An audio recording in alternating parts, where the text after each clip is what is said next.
Hey everybody, this is Aaron Harris, host of the Football Odyssey, and today I want to talk to you about Anchor. If you haven't heard about Anchor, it's the easiest way to make a podcast. Let me explain. First of all, it's free. And there are creation tools that allow you to record and edit your podcast right from your phone and computer. Anchor will distribute your podcast for you, so it can be heard on Spotify, Apple Podcast, and many more. And you can make money from your podcast with no minimum listenership. It's everything you need to make a podcast in one place. So go and download the free Anchor app or go to Anchor FM to get started.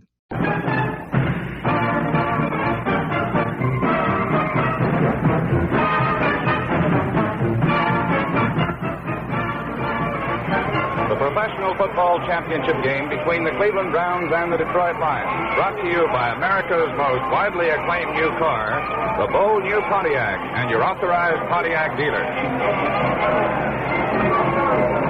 Good afternoon, football fans. This is Bill McColgan speaking to you from Briggs Stadium in Detroit, Michigan, where this afternoon the Browns and the Lions battle it out for the world supremacy of professional football. Both the Lions and the Browns are seeking to add luster to already glorious comebacks this year. The Lions, after winning the Western Division title in 1954, dropped all the way to the cellar in 55. A gallant effort to return to the top fell one game short just a year ago when they lost the division crown to the Chicago Bears. But this season, under their new head coach, George Wilson, the Lions made it all the way back, and they did it the hard way. In their last four games, they had to come up with victories over the Green Bay Packers, the Browns, the Chicago Bears, and the San Francisco 49ers. The Lions have definitely been a second-half football team over that span. In the second half of those four games, they have allowed a total of only 13 points while scoring 76 themselves. Last week's comeback at San Francisco was truly one of the most courageous chapters in pro football history. Trailing 27-7 early in the third period, the Lions refused to give up. They kept fighting back and finally won it by a score of 31-27. And that's the reason they're here in Briggs Stadium this afternoon meeting the Browns. The Browns' comeback was of a different type. They won the championship in 1955, but fell to fourth place in the Eastern Division last year with a record of 5-7. Some experts said it would be at least 5 years before the Browns would be back in the title picture. Few gave them a chance of making it this year. But the squad, which includes 12 rookies and 5 second-year men, had other ideas. They beat the defending champion New York Giants 6-3 in the regular season opener, and that was the psychological lift they needed. Having beaten the champs, they felt they could go all the way. They did, but it wasn't easy. They had to come from behind to beat Los Angeles in a real pressure game at Cleveland, and also to tie the Redskins in another one at Washington. They were led by Tommy O'Connell, a quarterback who many said was too small to make the grade in the professional ranks. It was said that O'Connell didn't have the speed nor the maneuverability to cope with the present-day defenses in pro football. Well, Tommy answered those critics by leading the National Football League in passing as he sparked the Browns to the Eastern Division crown. Speaking of O'Connell, he suffered a severe ankle sprain in one of the final games of the year, this one against the Chicago Cardinals, when he was tackled from behind by Leo Sugar. O'Connell has not seen action since then, but he, of course, has been working out with the Browns for the past couple of weeks, and he has been nominated by head coach Paul Brown to start in this big football game this afternoon. Tommy, of course, during his collegiate days at the University of Illinois, was the Big Ten's top passer. The Browns and the Lions are no newcomers to the championship game. They have met no fewer than 3 times in the past 6 years. They battled it out at Municipal Stadium in Cleveland in 1952, Detroit winning that one by a score of 17-7. Doak Walker, now retired, came up with a big play in that football game, a 67-yard touchdown run. The next year, the scene changed to here at Briggs Stadium in Detroit. That was 1953, when the Lions again defeated the Browns 17-16. Lou Groza of the Browns kicked 3 field goals, and Chick Jagady scored a touchdown for Cleveland, but the Lions won it in the final minutes on a 33-yard pass play from Bobby Lane to Jim Doran. Back in Cleveland in 1954, Otto Graham was the big gun, running for 3 touchdowns, passing for the same number as the Browns defeated the Lions 56-10. And here again this afternoon, it's the Browns and the Detroit Lions battling it out for the World Football Championship. A crowd of more than 56,000 expected here at Briggs Stadium this afternoon. Standing room has been allowed by Commissioner Bert Bell, so that puts the crowd up over 56,000. It, however, is not the largest crowd in Briggs Stadium history for a football game, as some 58,000 came here to see the San Francisco 49ers meet the Lions back in a regular season game in 1954. It's a good day for football. The sun is shining here in Detroit. The temperature is 32 degrees, and the wind 18 miles an hour from the west-southwest. The Cleveland Browns, in the toss about 15 minutes ago, won it, as Mike McCormick, their offensive captain, called it, and they'll receive the opening kickoff. They'll defend the north goal. Detroit will kick and will defend the south goal.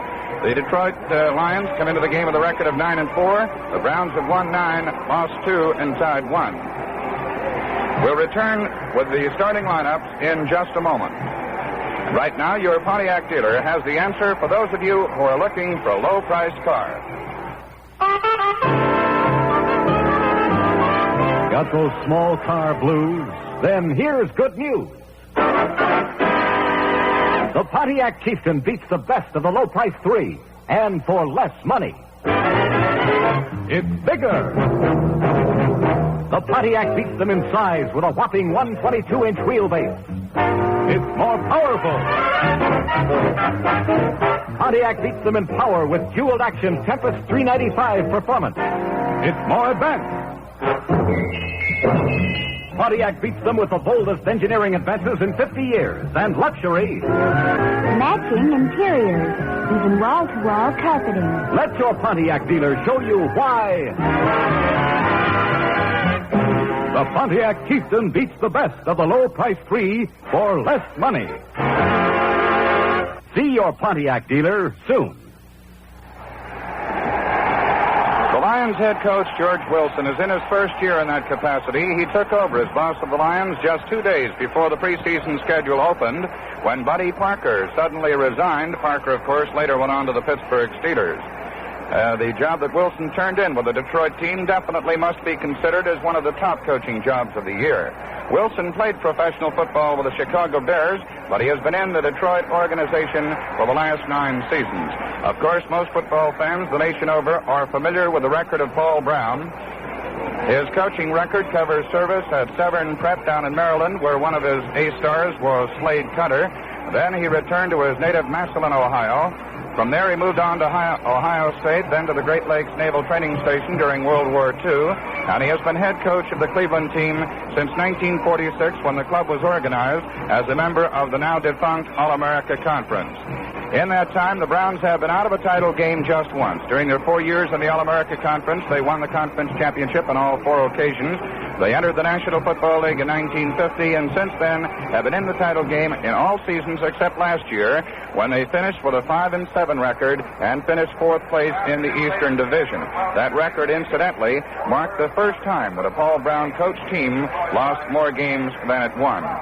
We spoke a while ago about Tommy O'Connell, the Browns quarterback, and of course the big boy in the Detroit attack this afternoon will be Tobin Rote, who has succeeded Bobby Lane as quarterback of the Detroit Lions. And now our national anthem. Shortly with this ball game here at Briggs Stadium. Fine high school band we have playing our national anthem.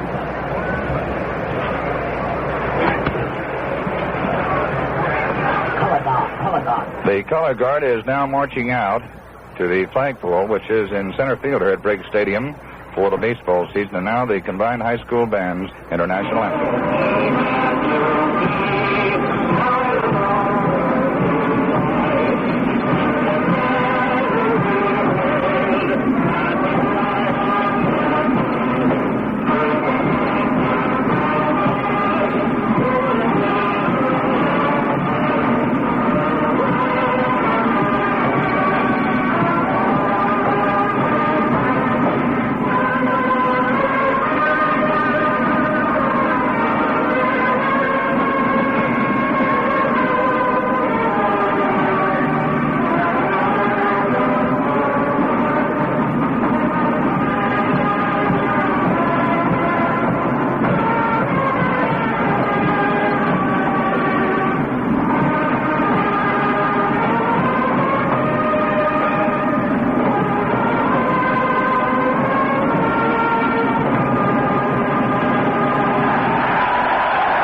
my pleasure to introduce to you a young fellow from Pittsburgh, Pennsylvania, whom you've heard on many coast-to-coast sports broadcasts. He's been in the business for some 21 years, starting at the age of 17. For the past 2 years, he has been handling the telecast of the Green Bay Packers. It's my pleasure to introduce for the play-by-play in the first period and the starting lineups, Ray Scott. Thank you very much, Bill McColgan, and good afternoon, ladies and gentlemen, wherever you are. And welcome, by way of NBC Radio, to this Professional World's Championship game. Let's waste no further time. Let's tell you about the probable starting lineups. When the visiting Cleveland Browns have the ball, Art Hunter of Notre Dame will be the center. At the guard positions will be Jim Ray Smith from Baylor at the left guard. And at the right guard, we expect to see Herschel Forrester, but they may change around. Herschel from Southern Methodist. At the tackles, the veteran and great Lou Groza at left tackle. Lou from Ohio State. At right tackle, Mike McCormick from the University of Kansas. At the end positions, Pete Brewster, Darrell Pete Brewster of Purdue at left end, Preston Carpenter of Arkansas at right end. In the backfield, Tommy O'Connell, of whom Bill McColgan has already spoke, will be at quarterback. Tommy from the University of Illinois. At the running back positions, the great Jimmy Brown, unanimous Rookie of the Year this year at fullback from Syracuse. Chet Hanulak at the other running back position from Maryland, and Ray Renfro will be a flanker. Ray, the speedster from North Texas State. When the Detroit Lions have the ball, up front it'll be at center Frank Gatsky. At the guards, Hardy Sewell and Stan Campbell. We'll tell you more personal statistics later. At the tackles, Lou Creekmer and Charlie Arney. At the ends, Jim Doran and Steve Junker. Ken Russell may start in place of Charlie Arney at right tackle. In the offensive backfield, Tobin Rote at quarterback. At the running back positions, Gene Gedman and John Henry Johnson. And the flanker, Howard Hopalong Cassidy. There will be others in that offensive cast as well for the Detroit Lions. Defensively, the Browns will use Bill Quinlan and Len Ford at tackles, Bob Gain and Don Colo at the guards. The linebackers will be Vince Costello, Walt Michaels, and Galen Fisk. In the defensive backfield, Warren Lahr, Kenny Cons, Junior Wren, and Don Paul. Defensively, the Detroit Lions will use up front. At the end positions, Darius McCord and Gene Cronin. At the tackles, Ray Krause and Gil Maines. The linebackers will be Joe Schmidt and their defensive captain, Bob Long and Roger Zatkoff. In the defensive backfield, we expect to see Carl Karalevitz and Jack Christensen at the corners, and playing the deep spots, Yale Larry and Terry Barr. If you follow the Lions and are wondering about Jim David, he has been handicapped by an injury. He may or may not start. That's the way we expect to see these teams line up. So that just about takes care of the probable starting lineups. We'll be set for the kickoff in just a moment. This year, the bold new Pontiac is so new and different, you have to drive it to believe it. Driving has changed. It's smoother, easier, And much more comfortable. Yes, driving has changed, and Pontiac changed it. Driving has changed and the Pontiac changed it. Driving's exciting again. Drive the bold new Pontiac and discover the highway's most advanced ideas from the industry's hottest engineering team. Performance, ride, and handling so unlike anything else on wheels, you have to drive it to believe it.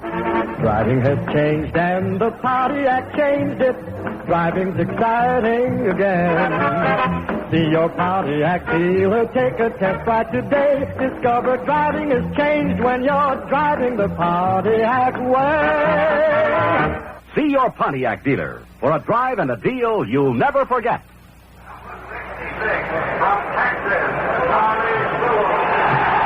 We come back on the air here, direct from Briggs Stadium, with the roar in the background of this crowd of over 56,000 as their hometown heroes, announced and described over the public address system a moment ago as the Gas House Gang. Let us tell you now of the officials for today's championship game. The referee will be Ron Gibbs of St. Thomas. The umpire will be Joe Connell of the University of Pittsburgh. The head linesman will be Dan Tehan of Xavier. The back judge, Cleo Deal of Northwestern. And the field judge, Don Looney of TCU. Just about every probability is taken care of for a game of this importance. And so we tell you of the alternate team of officials standing by in case they are needed. The alternates are George Rennicks of Minnesota, Jim Beersdorfer, who did not play in college, the veteran Charlie Berry of Lafayette, and Chuck Sweeney of Notre Dame. Those are the officials for today's game. This meeting between the Lions and the Browns today for the professional championship holds more than a little drama. The teams have met already once in the regular season. The Detroit Lions won by a score of 20-7. Followers of the Lions, of course, will be missing someone by the name of Bobby Lane. The great Bobby Lane suffered a fractured ankle against the Cleveland Browns earlier this season. Tobin Rote has carried on nobly since that time. This will be their fourth meeting this year as they played 2 preseason games and divided honors. The Browns, and it's hard to mention the Browns in speaking of them in a negative sense, but we must report correctly that the Browns have never won at Briggs Stadium. Only a preseason game back in 1950. In championship games between these two teams, in 1952, the Detroit Lions won by a score of 17-7 over Cleveland. In 1953, in one of the great thrillers of professional championship history, the Lions won it in the last moments by a score of 17-16. And then a victory that I am sure Coach Paul Brown of the Browns marks down in his little book as one of the sweetest of his long and colorful coaching career, the 1954 championship game, when the Cleveland Browns won it by a score of 56-10. Now, the Browns, since 1950, have appeared in 7 championship games. They have been the world champions of professional football 3 times. In fact, they have missed playing in only 1 championship game since coming to the National Football League, and that was last year. The Lions, since 1950, have appeared in 4 championship games. 2 of them they have won. But they have also been world champions on 3 occasions because they were the champs way back in 1935. These teams are well scouted. In addition to the games that they have played against each other when they have had, of course, their personal observations to fall back on, they have exchanged film just for the purpose of getting ready for today's game. The Browns requested to see the film of the game between the Lions and the 49ers, the playoff game, won by Detroit just a week ago, 31-27. The Lions, on the other hand, wanted to see the film of the game between the Browns and the New York Giants, last year's professional champions. The Browns, you see, won that one coming from behind, 34-28. Physically, both teams are generally speaking in good condition. We have already told you that Bobby Lane, of course, will not play. Jim David may possibly see some action. Chardiani has been hampered as well. On the other hand, the Cleveland Browns have been without the services of their quarterback, Tommy O'Connell. Bill McColgan has already mentioned that. As of now, he is nominated to start at the offensive position. Filling in for him has been their great young rookie quarterback this year, Milt Plum of Penn State. Other than that, Paul Brown, I think, can pronounce his team in good condition. Right now, the referee, Ron Gibbs, and the umpire, Joe Connell, are at the 50-yard line. The co-captains of the 2 teams are there to shake hands, and the results of the coin toss will be made known in a moment. Right now, referee Ronald Gibbs is indicating to co-captains of the Cleveland Browns that they have won the toss. Their co-captains for Cleveland, Don Colo, defensive right tackle, and Mike McCormick, the offensive right tackle. For Detroit, middle linebacker Joe Schmidt, offensive quarterback Tobin Rote. The Browns have won the toss and have elected to defend the goal to our left, the north goal. The Detroit Lions will probably use Jim Martin to kick off. Number 47, Jim from Notre Dame, 6'2", 223. This is his 8th year in professional football, makes his home in Anaheim, California. And so from across the field, the blue jersey-clad Detroit Lions break their huddle. Jim Martin is walking to the ball. The Cleveland Browns, in the uniform of the visiting team, white with dark numerals, orange helmets, are taking their position preparing for this opening kickoff.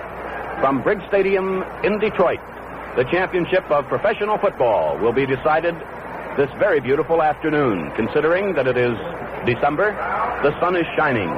The field is in pretty good condition considering the rain of the last week. In deep receiving position to the goal line to our left, as we are high on the west side of Briggs Stadium, will be Jimmy Brown and Milt Campbell. Kicking off, Jim Martin. The roar of the crowd is now subdued. They're waiting. Jim Martin comes to the ball. His boot is high, sails deep and far over the end line. It'll be an automatic touchback. First down and 10. The Cleveland Browns will put the ball in play from their own 20-yard line, moving left to right here in the first period. And we'll pick up their starters for you just as soon as we can. Starting at quarterback will be Tommy O'Connell.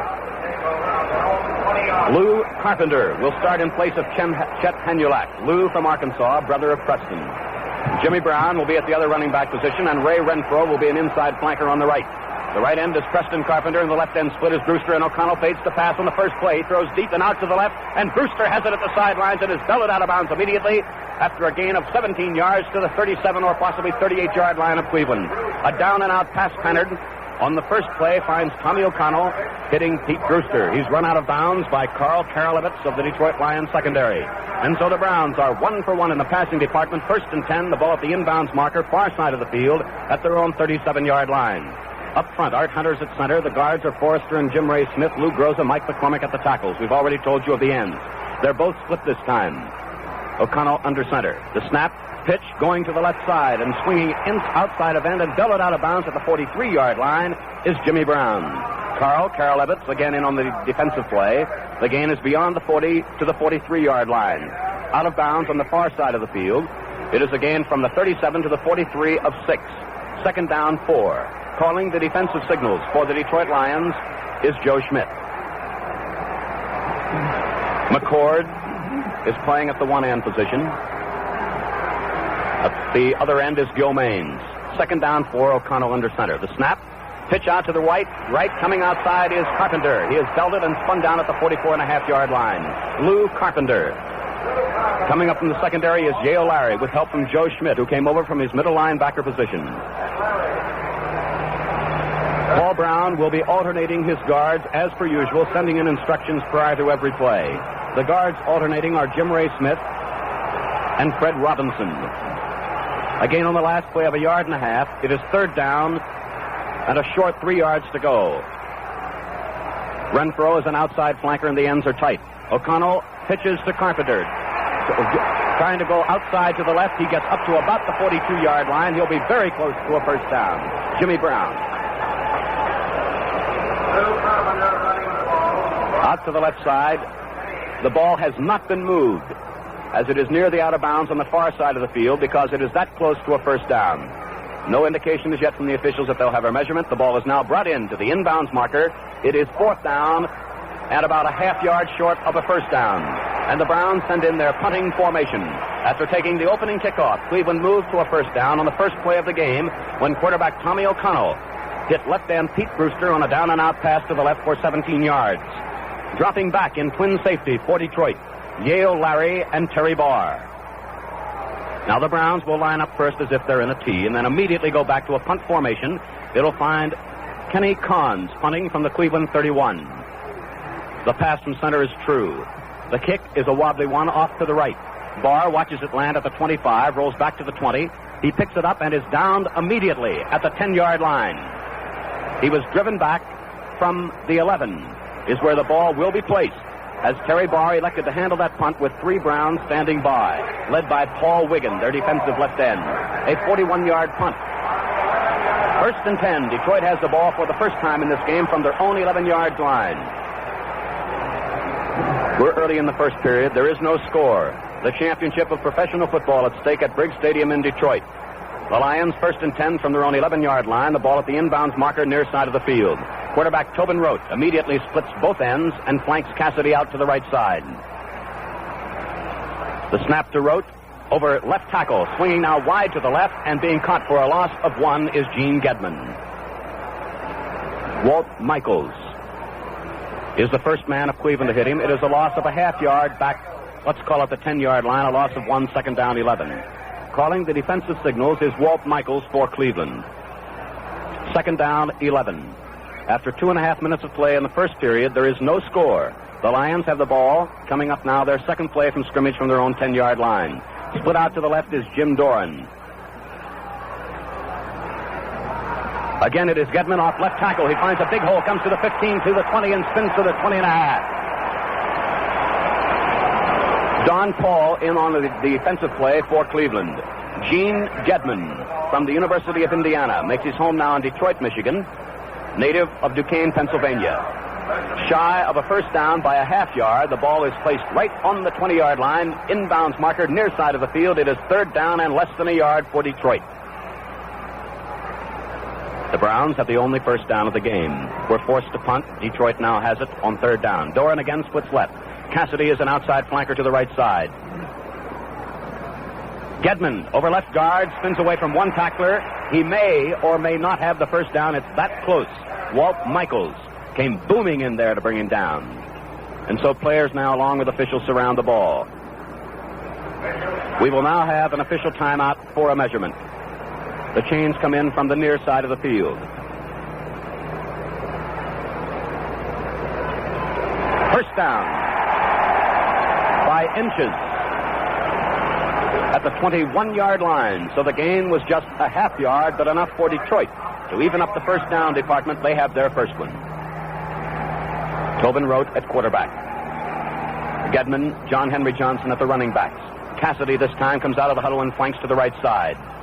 The right end is Steve Junker. He's split about a yard. Doran split left about 10 yards.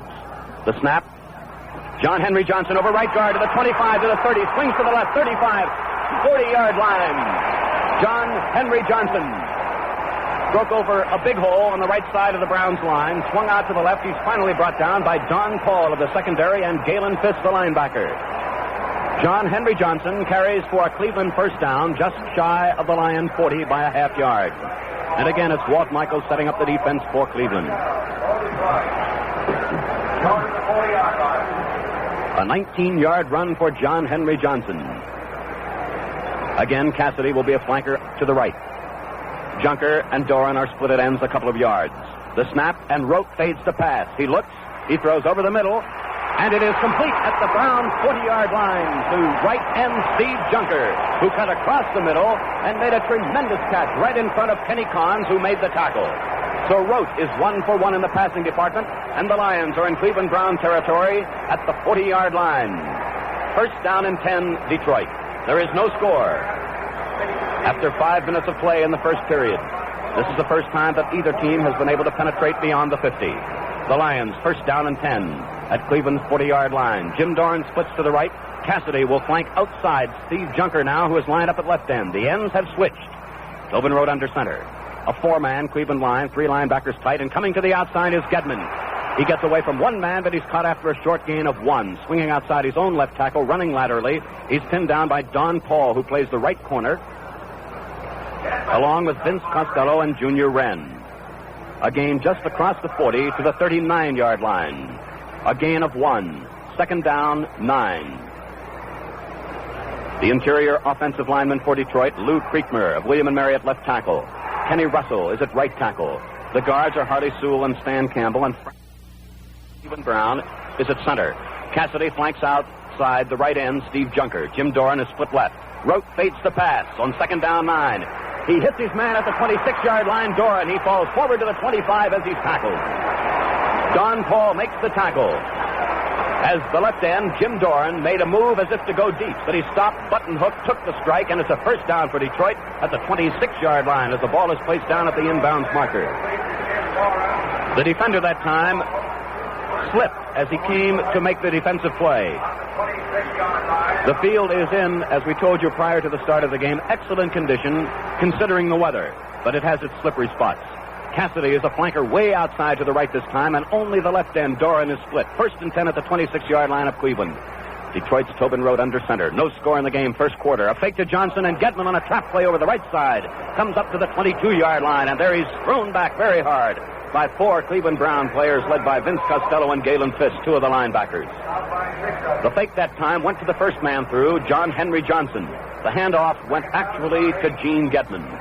The forward progress is marked the 23-yard line, so it is a gain of 3. Second down, 7. Detroit in possession at the Cleveland Brown 23-yard line. Unofficially, 7 minutes, 45 seconds remaining in the first quarter. There is no score. Up along Cassidy, flanks outside to the right, and again, Tobin Rote has his right end tight, and Jim Doran split left about 8 yards, and Rote fades to pass on second down, 7. He throws deep for Cassidy. He's in the end zone. It is incomplete. Warren Lahr went down with Cassidy, who, as he crossed the goal line, had about 2 steps on Lahr. But the ball, thrown high, as Cassidy was in the deep right corner of the end zone, enabled Lahr to get down and break it up, as both he and Cassidy went up for it. The pass is incomplete. It is now 3rd down and 7. Gedman leads the game. He is replaced by Dave Middleton. Dave, from Auburn, is going to line up as a flanker to the right side. The right end junker is tight. Doran is split left and rotates the pass on 3rd down. He looks, he throws. It is incomplete for the flare man. Out to the right side, covered by Lahr, John Henry Johnson. Middleton went fairly deep and was covered beautifully. The swing pass was thrown to the fullback, John Henry Johnson. It was incomplete. And so now with 4th down at about 7, into the game comes Jim Martin. He will apparently attempt the field goal. The attempt, with Tobin Rote holding, will come from the Cleveland 31-yard line. Midway in the first quarter, there is no score. The Lions right now are going to try and score. The snap, the kick. It is good. The score, the Detroit Lions 3, the Cleveland Browns nothing.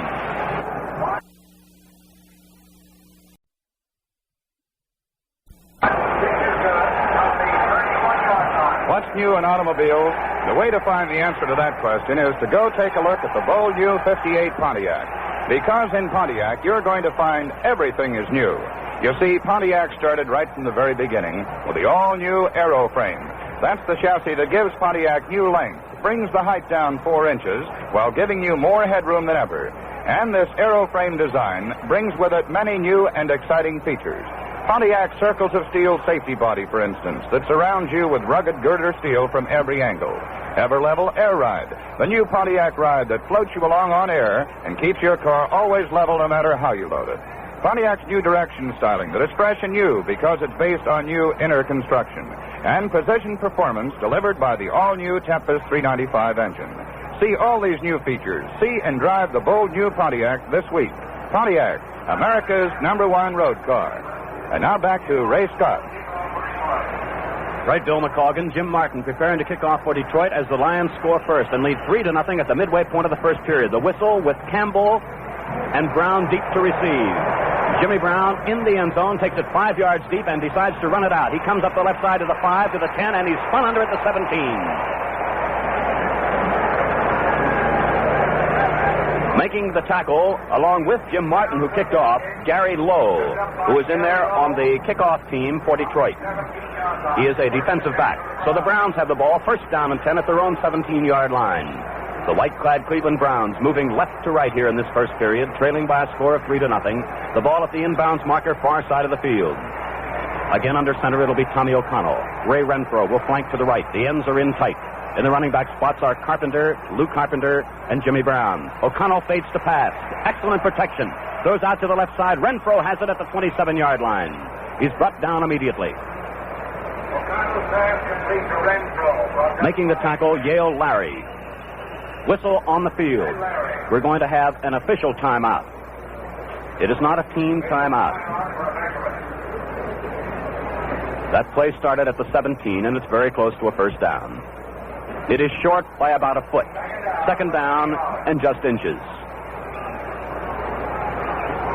Bill, if I may, you've watched the Browns all season long. On a 2nd down and inches to go, have they shown the inclination to go for the works at a spot like this?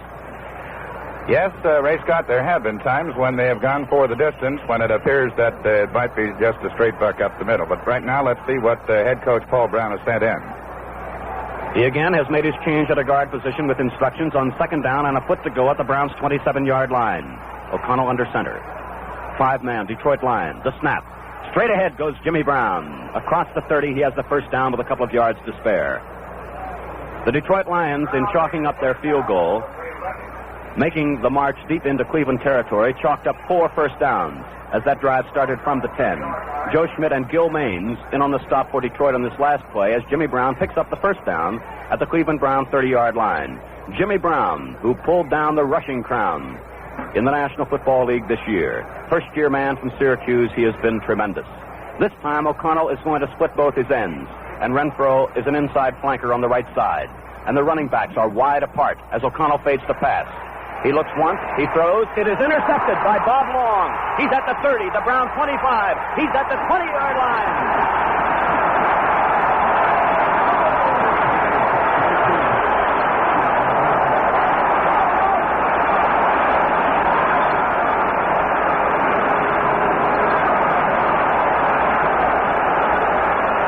The roar tells you how this highly partisan Detroit Lion crowd felt about that interception by left linebacker Bob Long from UCLA.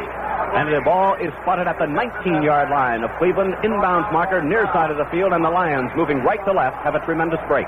Dave Middleton is a flanker to the right. Steve Junker, the right end, is split a couple of yards. To the left is Jim Doran. The snap off to the right side is Cassidy to the 18. Rote faded as if to pass. His running back on the left side, Howard Hopalong Cassidy, delayed just a count or two and then slammed off the right side and picked up a yard where Bill Quinlan, the defensive left end of Cleveland, made the stop. A gain of 1, second down 9. And the teams right now are in the portion of the field that is covered by sunshine. Temperature of about 32 degrees here in Detroit. The Lions leading 3-0. Both ends split this time, and Middleton flanks outside to the left. Rote fades to pass. Now he runs up the middle. He's at the 15. He's at the 10, the 5, the 3, the 1-yard line. He's right down within a foot or so of that goal line. Tobin Rote went busting up that middle.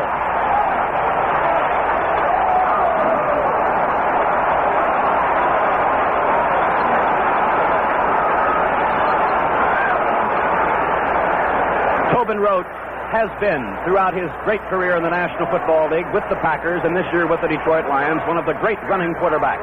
He's averaged 5 yards a carry. He brings his team to first down and goal to go on the 1. Dave Middleton is the flanker to the right. The rest of the line is tight, and Rote sneaks into the end zone for the touchdown.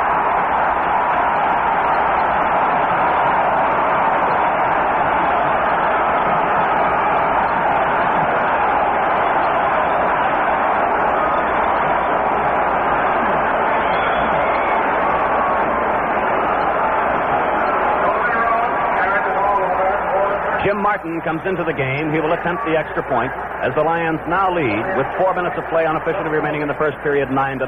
Rote will hold. The snap, the ball is down. The kick is in the air. It is good. The point is good, and the score now. The Detroit Lions 10, the Cleveland Browns nothing. If you're thinking of buying one of the so-called low-price free cars, then listen to this. The bold new Pontiac Chieftain beats the best of them on all counts and does it for less money. Take size, for example. Pontiac gives you a big, road-leveling, 122-inch wheelbase, and that's where comfort and men's size room begins. And it takes the smaller cars hands down on response with jeweled action Tempest 395 performance. Pontiac is more advanced, too, bringing to the low-price field scores of new ideas from the industry's hottest engineering team. Such bold advances as aero-frame stability, quadrupoise ride, and circles of steel safety body. As for luxury, Pontiac gives you color-matched interiors and wall-to-wall carpeting at no extra cost.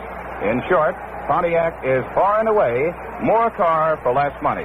So before you buy a car with a low-price name, check in with your Pontiac dealer and action test the bold new Chieftain. You'll get a drive and a deal you'll never forget. All set for the kickoff, and once again back to Ray Scott. Jim Martin preparing to come up to the ball with again Jimmy Brown and Milt Campbell back to receive at the goal line. Martin comes to the ball. His kick is high and swings off to the right. Campbell comes up to it at the 3-yard line, to the 10, to the left, 15, to the 20, to the 23-yard line. A fumble. The ball is loose. It is rolling back toward the goal line. It is recovered at the 15-yard line by Detroit.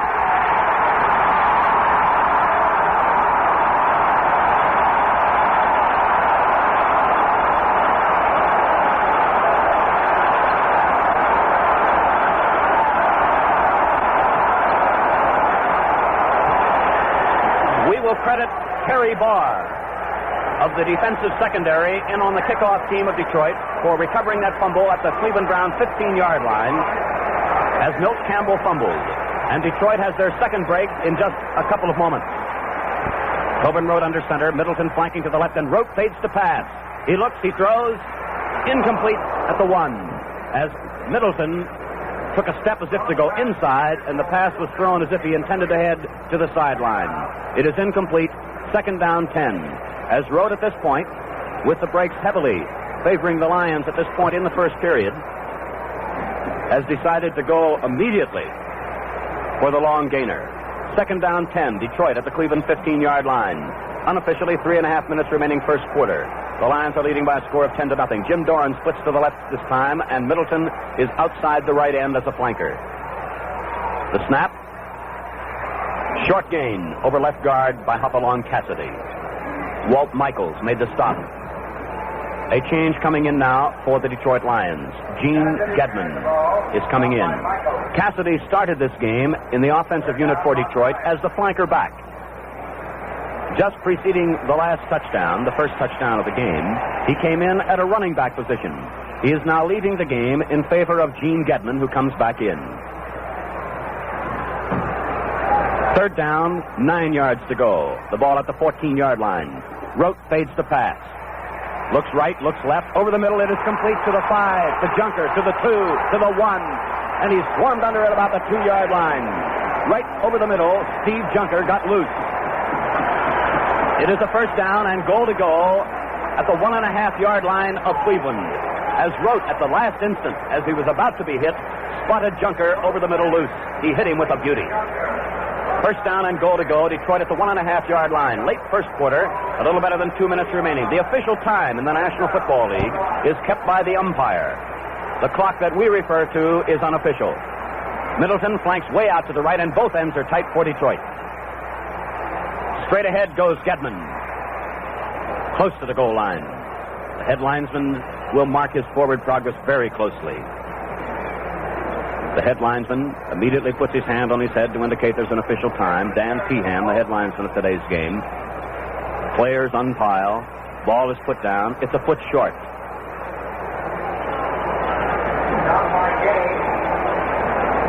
It is a foot short.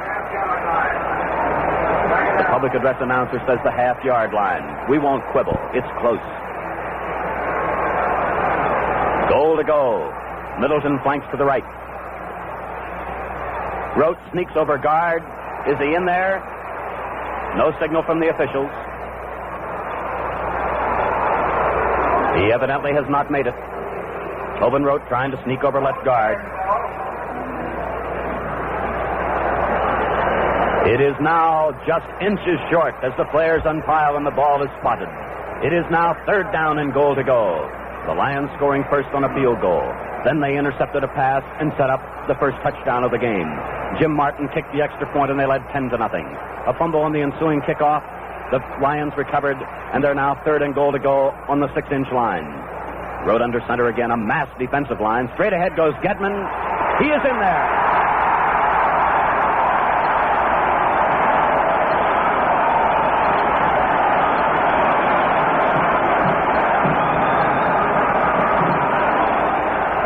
Gene Gedman scores the second touchdown of the game for the Detroit Lions. And this team that has been a second-half team and unable to score in the last few games, at least very often in the first half, is suddenly on top of a 16-0 lead. Rote holding, Martin tempting the conversion. The snap, the ball is down, the kick is in the air. It is good.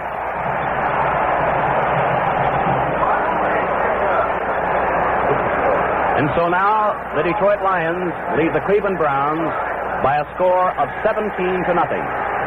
Friends, this reminder, so that we may bring you this special broadcast, the Catholic Hour, heard over most of these stations at 2:30 p.m. Eastern Standard Time, will be heard tonight at 10:30 p.m. Eastern Standard Time over many of these same stations. That's 10:30 Eastern Time tonight only for the Catholic Hour. Let's pause 10 seconds for station identification.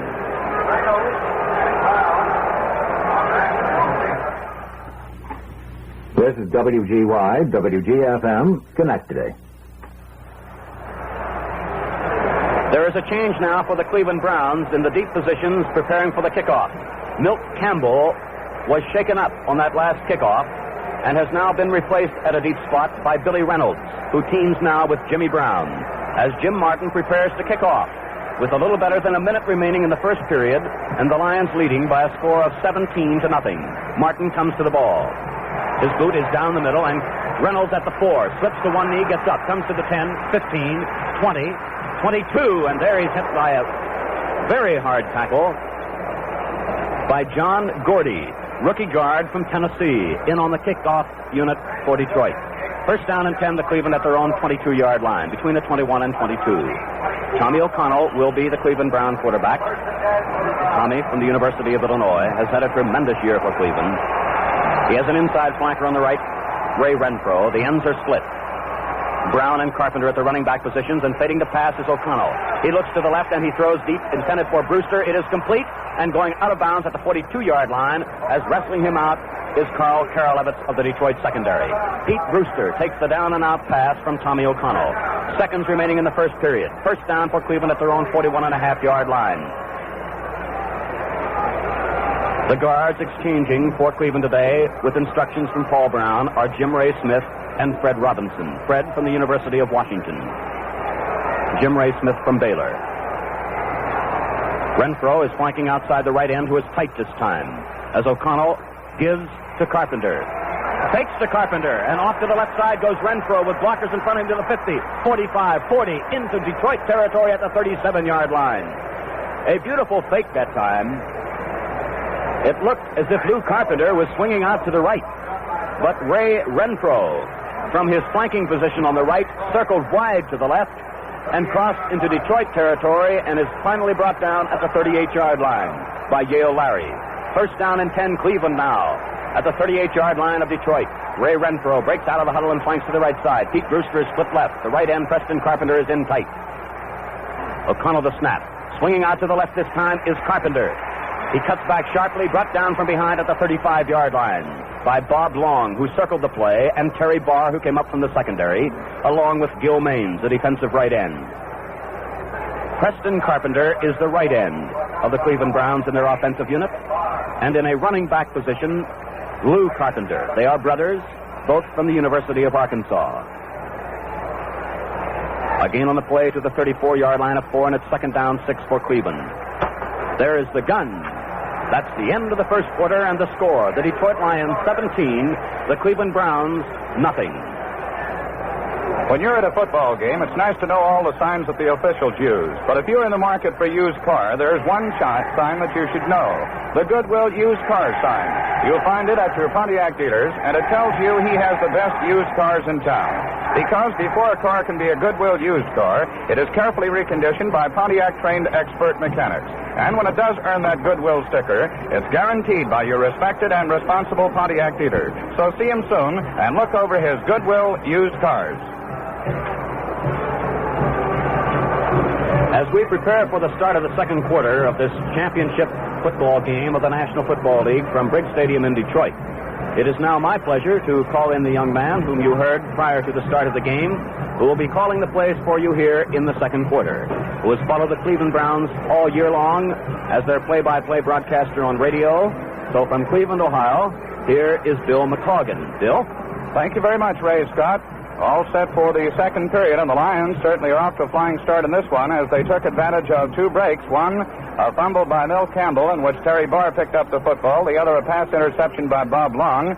And quickly, they turned it into 14 points. The other three, of course, came on a field goal by Jim Martin, who originally is from Cleveland, Ohio. Right now, the Browns have the ball just inside the Detroit Lions 35-yard line. As here in the second period, the Browns will be moving from the south to the north. They'll be moving from our right to our left. The referee, Ron Gibbs, signals that time is back in. Browns breaking out of the huddle. Second down, 7 yards to go. The Cleveland backfield, O'Connell at quarter. Renfro the flanking back. Lou Carpenter the running half. The fullback is Jimmy Brown. A long count. There's a flag. Big number 70, Ray Krause, came around and belted Tommy O'Connell from behind. There's going to be a 5-yard penalty. 5-yard penalty against the Detroit Lions for offside. It was Ray Krause, and O'Connell has a word with the referee, Ron Gibbs. So the Lions are penalized to the 30-yard line. It's second down now, and just about 2.5 yards to go. And into the lineup at right guard comes Jim Ray Smith, replacing Fred Robinson. The ball spotted just inside the 30-yard line in Detroit territory. The Lions leading by a score of 17-0 as we get underway with the second period. The Browns up to the line of scrimmage. Pete Bruce to the left end is split. The flanker, Ray Renfro, is out to the right. The handoff goes to the fullback, Jimmy Brown. He's at the 30, down to the 25. He's to the 20, the 15, the 10, the 5, and he's in for a touchdown. Jimmy Brown leaves Detroit tacklers scattered all over the field. Carl Karalevich had a shot at him at the 15. Also, number 24, Jack Christensen. But Brown, the former All-American from Syracuse University, who led the National Football League in ground gaining this year, just ran over them, and the Browns now have their first touchdown. Jimmy Brown going 30 yards for a touchdown, and the score is now 17-6. And, of course, it'll be Lou the Toe Groza who will try to pick up the extra point. Tommy O'Connell holding. There's the snapback from center. It's spotted, it's booted, it's good. And it's now a 17-7 football game. The Detroit Lions over the Cleveland Browns, 17-7, as the Browns quickly score in the second period of play, using just about 9 seconds to do so. So now Lou Groza will get set to kick off for the first time this afternoon. Groza, the only remaining member of the Browns which started back in 1946. Lou, one of the real great stars of pro football, setting the ball up on the 40-yard line. Tom Tracy, number 30 on the far side, in the receiving position for the Detroit Lions. Yale Larry is on the near side. Both stand down at the goal line. Groza has the football from the referee, Ron Gibbs. Tracy, of course, the spark plug in last week's victory for the Lions over the San Francisco 49ers at Kezar Stadium. It was his 58-yard run which started them on the road to victory. Groza gets the whistle, moves up on the football. It's a low kick going down to about the 4-yard line. It's taken by Larry's to the 10, the 15, to the 20, moves to his left at the 25, and goes down as he gets to about the 29 or the 30. Yale Larry, the former Texas A&M star from Fort Worth, Texas, took the kick on the Lion 4-yard line, and he returned it all the way to the 30 before he was tackled by Bobby Freeman, number 18. So the Lions now have it 1st and 10 on their own 30-yard line. Line backfield, Tobin Rote at quarterback. Howard Cassidy, John Henry Johnson in there, Middleton also in there. Cassidy is the running back, Middleton is the flanker. Middleton is out to the right, the left end. Jim Doran splits way out. Tobin Rote looks over that way. Rote calls the signals, fakes, now he hands off to Henry Johnson, and he gets to just about the line of scrimmage. Tobin Rote, the quarterback, first faked the flip to Howard Hopalong Cassidy, then handed to his fullback, John Henry Johnson. Johnson piled up as he got to just about the line of scrimmage. Galen Fiss and Vince Costello teaming up on the play for the Browns. Vince Costello, their middle linebacker, Galen Fiss, the linebacker on the left side. So the ball is still on the 30-yard line. It's 2nd down for Detroit, 10 yards to go at that spot. Middleton this time moves out to the left. Don Paul over there to cover him. The right end is Jim Doran. The left end this time is Junker. Tobin Rote calls. This time again he fakes the flip and hands off to John Henry Johnson, and Johnson gets just about a yard. He was hit by Waller Michaels, number 34. Again, the fake flip to Cassidy as Cassidy moved out to the left, and then the handoff to Johnson, sending him right into the middle of the line. But there he was met by the Browns' veteran linebacker, Waller Michaels, who played his collegiate football at Washington and Lee. Incidentally, Michaels is the older brother of Kentucky's All-American Lou Michaels, who will be in the National Football League next year. This time it's Middleton moving out to the left. The right end, Jim Doran, split by about 10 yards. Galen Fiss over there to cover him. Tobin Rote calls the signals, looks for a receiver. He throws. It is no good. Over the head of the intended receiver, Dave Middleton, upfield, almost at the 50-yard line. Covered by Don Paul on the play. Tobin Rote has attempted 7 passes this afternoon. He has completed 3 of them for 44 yards.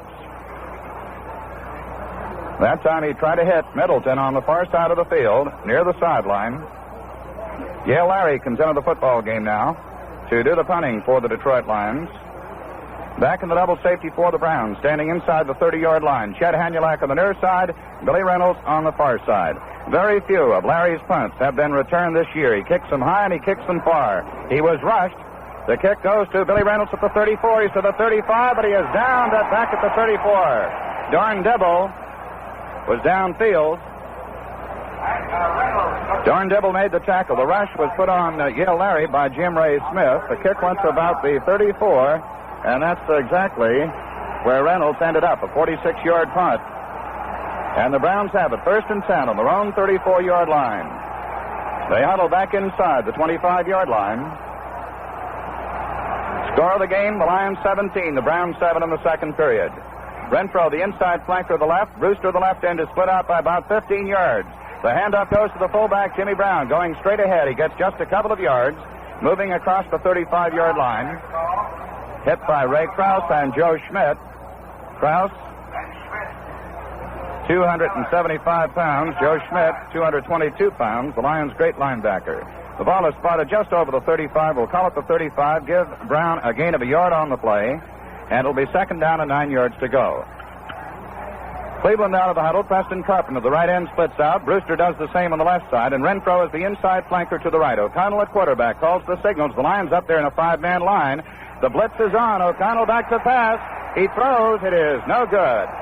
Boy, they had the rush on him that time. It was intended for Pete Brewster at about the 45-yard line in Detroit territory, but it was far short. Blitzing was Bob Long, the left linebacker, and also Joe Schmidt, the middle linebacker. So on the incompleted forward pass, it is now 3rd down coming up and 9 yards to go. 3rd down and 9 yards to go. O'Connell intended for Pete Brewster along the near sideline, but the Lions had a rush on, and Tommy was hurried in getting the ball away, and it fell far short of the target. Preston Carpenter, the right end, splits out. Brewster does the same on the left side, and Renfro is the inside flanker to the left. O'Connell calls the signals. He takes. On the handoff, it goes to Jimmy Brown, the fullback. He comes forward to the 40-yard line, but of course it's going to be far short of the 1st down. Jimmy Brown, the fullback, taking the handoff from Tommy O'Connell, going straight ahead. He got to the 40-yard line before he was hit by Joe Schmidt and Darius McCord. McCord, the defensive left end for the Detroit Lions, and Schmidt, as we have mentioned several times, the middle linebacker. So now it's Yale Larry and Terry Bora going back into the double safety. Kenny Collins, the former Louisiana State star, will do the kicking for the Browns. They come out, now shift into punt formation. Collins moves back to about his 25-yard line. Barr and Larry upfield at the Detroit 20. Barr on the far side. Larry on the near side. There's the snapback. There's the kick. It's a good high kick going inside the 20-yard line. It's taken down there by Yale Larry. He runs to his right. He gets away from one man. He gets away from another. Cuts back in and is dropped at the 50-yard line. He was slowed down by Preston Carpenter and then tackled by Vince Costello. There's a marker on the play at the 30-yard line. So let's see what it's going to be.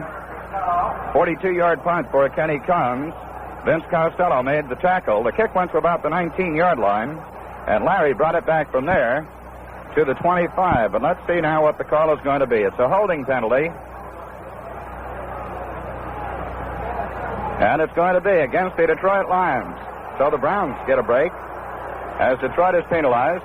It moves the ball from the 25-yard line, the spot to which Larry had returned, back inside the 15 to the 13. So the Lions have it in their own territory at the 13-yard line.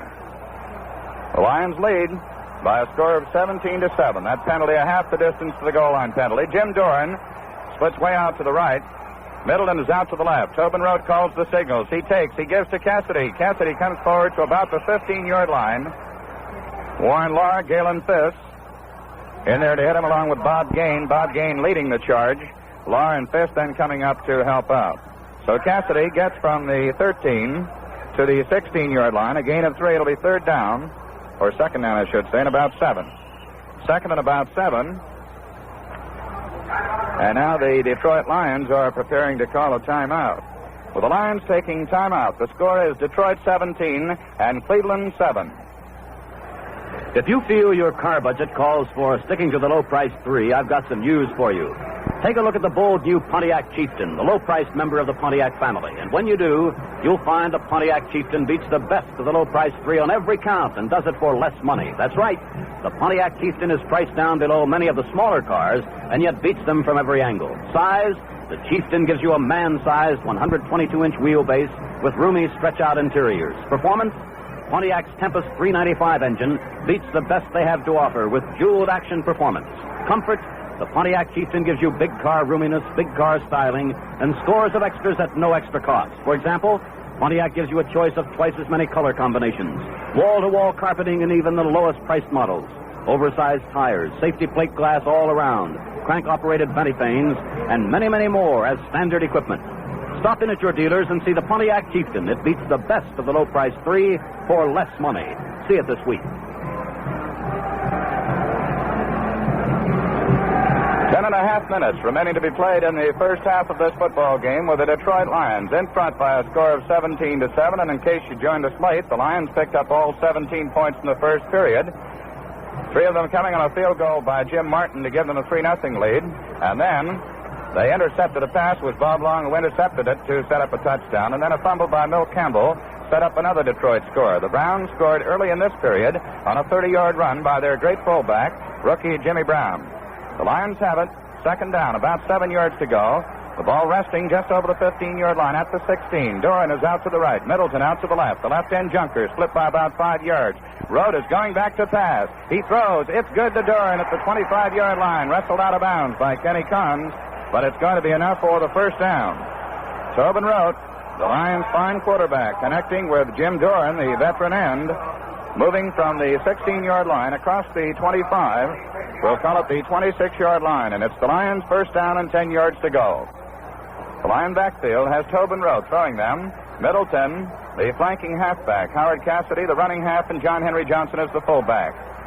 Doran, the right end, again is split. Rote this time to John Henry Johnson on the draw, and he comes forward to about the 28-yard line, getting a couple of yards on the play. It looked for a moment as though the Browns' defense had fallen for it, and that Johnson might go for distance. He does get to the 28-yard line. Bob Gain and Bill Quinlan combining for the Browns to make the tackle. So it's a gain of 2 for John Henry Johnson, the former San Francisco 49er fullback.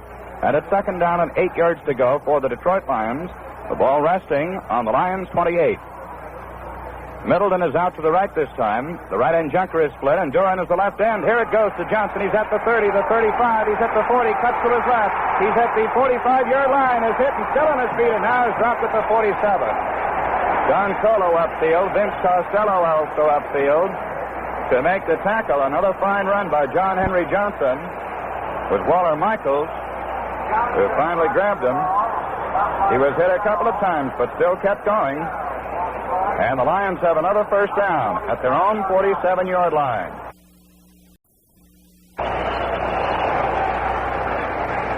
The Detroit Lions leading by a score of 17-7 in the second period, with a little better than 9 minutes remaining to be played, have now called timeout on the playing field, and Tom Tracy has come into the football game at fullback.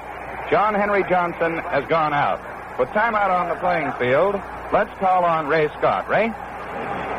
Okay, Bill.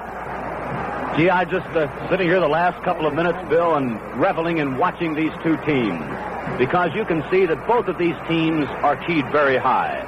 Despite the fact that the Lions got off to that 17-0 lead, you could sense it was just a matter of time until the Browns came back. And, of course, come back they did, largely on that great run by their fullback, Jimmy Brown.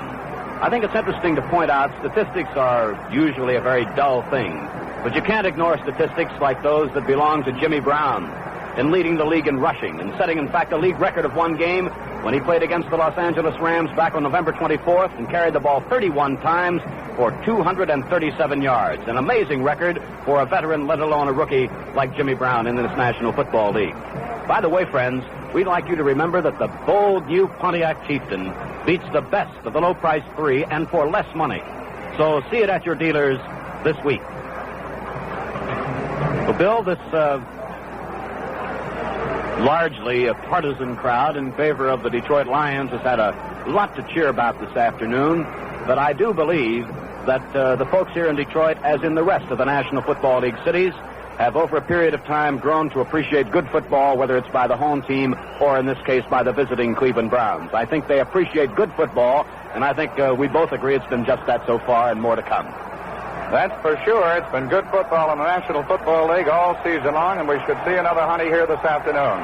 The Lions to the line of scrimmage. 1st and 10. Middleton is out to the right this time. Junker, the right end, is split by just 2 or 3 yards. The handoff goes to Cassidy. He's wide to his left. He's out of the Browns' 45, inside the 45 to about the 42. Tobin Rote faking to the fullback, Tracy, and giving to Howard Hopalong Cassidy, the former Ohio State All-American. Cassidy swinging wide to the left, bounced out of bounds by Junior Wren and Don Paul, but not until he had reached the Browns' 41-yard line. So it's another first down for Detroit. Cassidy getting around the corner and turning on the speed. This time it's Middleton, the former Auburn star, going to a flanking spot out to the right. The left end, Doran is split. Rote goes back to pass. He gets protection. He throws. It is no good. Almost intercepted by Galen Fiss. Down at the 31-yard line. The intended receiver was Hopalong Cassidy. Bill Quinlan, the defensive left end, finally broke through the Lion protection and did get a shot at Rote just as he was throwing the ball. So on the incompleted forward, it is now second down for Detroit. 10 yards to go. The ball on the Cleveland 41. The Lions leading the Browns by a score of 17-7 with 9 minutes left to play in the first half of this game. Dave Middleton takes his flanking spot to the right. Jim Doran is the left end, and he's split way out. Junker split by about 5. Rote throws the quick one. Tracy has it at the 30. Down to the 25. Tackled by Waller Michaels. That time, Tobin Rote sent about 4 receivers downfield. Tracy has been injured on the play. He was hit hard by Waller Michaels. A 16-yard pass play from Tobin Rote to Tom Tracy, who hails from nearby Pontiac, Michigan. Tracy played his college football at Tennessee. He now leaves the football game. Shaken up on the play, and it's first and 10 for the Detroit Lions on the 25-yard line. Appears to be his right knee. Middleton out to the right. Both ends are split. Rote calls the signals. Again he goes back to throw, and again he gets protection. He throws a long one, and it is just broken up. Intended for Jim Doran down in the end zone, and Junior Wren just did get his fingertips on it as Doran was waiting with outstretched arms. Tobin Rote on first and 10, going for the long one. As he tried to find Doran open in the end zone, Doran was almost open, but at the last moment, Junior Wren, the former Missouri star, got his fingertips on it to break it up. So it's second and 10 for Detroit. John Henry Johnson back in the Lion backfield at fullback. Middleton comes out to the right. Doran flanks from his left end position. Rote going back on the draw. He gives to John Henry Johnson. He gets to just about the line of scrimmage. Don Colo and Bob Gain there to grab him, and now the tempers flared just a bit. Also in on the play was Big Lenny Ford. Actually, Johnson was stopped for a loss of about a half a yard. We'll call it third down and 11 yards to go. Gene Gedman in the ball game in place of Howard Cassidy. The ball resting on the Browns' 26-yard line. The Lions leading by 10 points, 17-7. The Lions to the line of scrimmage. Doran out to the right. Middleton the inside flank of the right. Rote back to pass. He gets protection. He throws. It is no good. Middleton, the intended receiver, was being covered by Kenny Carnes with linebacker Galen Fiss also trailing him downfield. Middleton made a diving try for it inside the 15-yard line, but it was incomplete. And it's now fourth down coming up and 11 yards to go, and we may have Jim Martin trying another field goal. He booted one early in the first period to give the Lions a 3-0 lead at the time.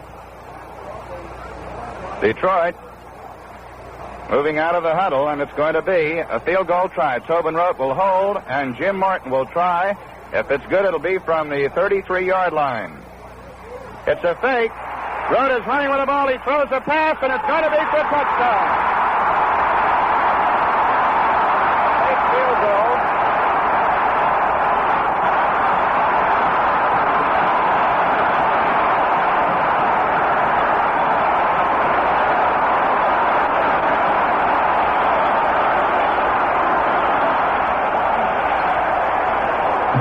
Beautifully executed, a fake field goal. Tobin Rote was holding. Instead, he picked it up, rolled to his right, saw Junker down there all alone, and it went for the touchdown. Jim Martin now trying for the extra point. The ball is spotted, it's booted, it's good. And the Detroit Lions now lead by a score of 24-7. Well, Ray Scott, you've seen the Lions play several times this year. Have you seen them work that before? No, Bill McColgan, I haven't seen them work that, but I'll tell you what I did see them do early this season, and what I still believe is one of the key plays for the Lions. As you know, they lost their opener, and they were playing the Green Bay Packers, Bill. And ladies and gentlemen, up in Green Bay, it was a tight ball game, and it was early in the ball game. Yale Larry came in to punt with long yardage on fourth down. He took the pass from center. but instead of punting, he ran from a deep punt formation. He ran for a first down. It kept the drive going. They went on to score, and I firmly believe that was not only one of the key plays of that game, but enabled the Lions to win that important first game that they had to win, and of course the rest of it is history as they went on to come into this championship game. So they have been full of surprises, and I'm certain there are more to come, Bill. And as a result of that surprise, they lead the Browns by a score of 24-7. Jim Martin getting set to kick off for the Detroit Lions. Billy Reynolds and Jimmy Brown, the deep men for Cleveland. Reynolds on the far side, Brown on the near side. That was a 26-yard scoring pass. Rote to Junker. There's the kick. It's a good high one. Reynolds goes way back and goes out of the end zone, so it'll be a touchback, and the Browns will take over 1st and 10 on their own 20-yard line. Jim Martin really booting them today. That's the second one that has carried all the way out of the end zone. And several others have gone down to the end zone. Well, the crowd of more than 56,000 here at Briggs Stadium still talking about that fake field goal and the touchdown pass from Tobin Rote to the rookie end, Steve Junker. The Browns move out of the huddle. Renfro's the flanker out to the left. Tommy O'Connell at quarterback calling the signals. He takes. He's going back to pass. He throws. It's good to Brewster at the 35-yard line. Tackled immediately and pushed out of bounds. Tommy O'Connell finding the lanky left end, Pete Brewster, in the open at the 35. Bounced out of bounds immediately by Jack Christensen. But it goes as a first down for the Browns, moving the ball from the 20 to the 35-yard line. Brewster, 6'4", 210 pounds, in his 6th year in the National Football League. He played his college football at Purdue University. 1st and 10 as the Browns move to the line of scrimmage. Renfro out to the right. Brewster, the left end, is split. The Lions in the 5-man line. The handoff goes to Lou Carpenter. He gets the block from Robinson, but he is nailed and back to the line of scrimmage. It was Joe Schmidt, the Lions' defensive captain and their fine linebacker, along with Yale Larry. Actually, it was Schmidt who made the tackle, and Larry then came up to make sure that Carpenter wasn't going to go anywhere. So Lou Carpenter, the former Detroit Lion, playing in his first year with Cleveland, loses a couple of yards from the 35 to the 33, and it'll be 2nd down and 12 yards to go. Cleveland coming out of the huddle. Jim David in the defensive backfield for Detroit now. The Lions up there in a 6-man line. Joe Schmidt, the middle guard, just about another yard and back. O'Connell back to pass. He throws. Almost intercepted by Bob Long, intended for Preston Carpenter at the 45-yard line.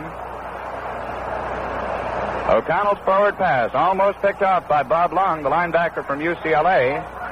It'll be 3rd down now, 12 yards to go. Long was the boy who intercepted the O'Connell pass in the first period to set up the Lions' first touchdown.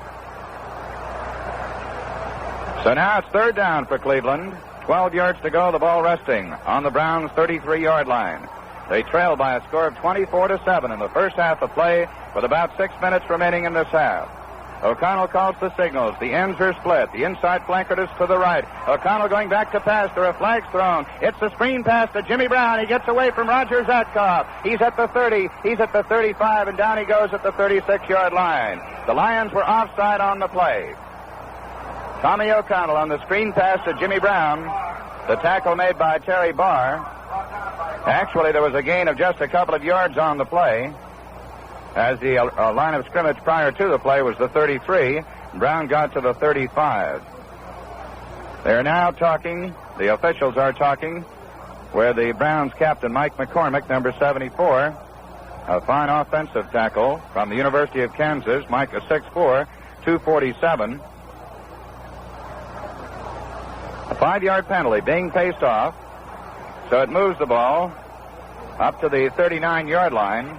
The down remains the 3rd down, but now it's about 7 yards to go for the first down. Chad Hanulak into the football game. Lou Carpenter leaving. Hanulak at the running halfback position. Ray Renfro is the flanker. He's way out to the right.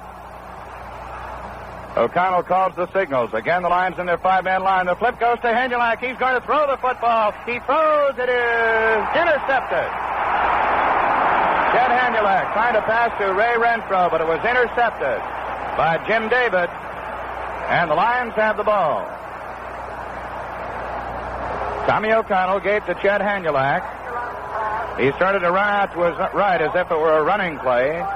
Then he threw the pass, intercepted by Jim David at the Browns' 46-yard line. And so the Lions again have the ball in Cleveland territory at the Browns' 46. First down, 10 yards to go for Detroit in the Cleveland 46. The Lions in front by a score of 24-7. Detroit out of the huddle. Doran split way out to the right. There's a fumble. Tobin Rote in getting the snap back. Did not get it from Frank Gunnar Gatsky. There's a pileup there. It looks like it was either Rote or Stan Campbell who fell on the ball. Tobin Rote recovered. So he fumbled and recovered at about the 47, a loss of a yard on the play. Bob Gain was in there hitting for it also. He was the boy who hit Tobin Rote just as he got the snapback or was reaching for it. So on the 47-yard line, it's second down for Detroit, 11 yards to go. The blue jersey Lions out of the huddle. Dave Middleton moving out to the left. The right end, Jim Doran, is split out. There's the snap back to Rote. He's back to pass. He gets protection. He throws. It's good to Junker. He has it at the 40. He's at the 35, down to the 30. He fumbles. The ball is in the playing field. It is picked up by Don Paul down inside the 10 in Cleveland territory, and down he goes at the 6-yard line. Papillon Cassidy, I believe, who made the tackle on the play. It was Waller Michaels who hit Steve Junker, who caught the ball originally. Rote to Junker. Junker had moved out to about the Browns' 20-yard line. He was hit hard by Michaels. George broke loose from the ball, and the ball went to the 6-yard line, where Don Paul picked it up, started to run with it, but was dropped by Hopalong Cassidy. So the Browns have it first and 10 on their own 6-yard line. About 5 minutes left to play in the first half. The Browns out of the huddle. Tommy O'Connell calling the signals. The right end, Preston Carpenter, split way out. The flanker Renfro is to the left. The flip goes to the fullback, Jimmy Brown. He comes forward over the 5 to about the 8-yard line, and there's a fumble.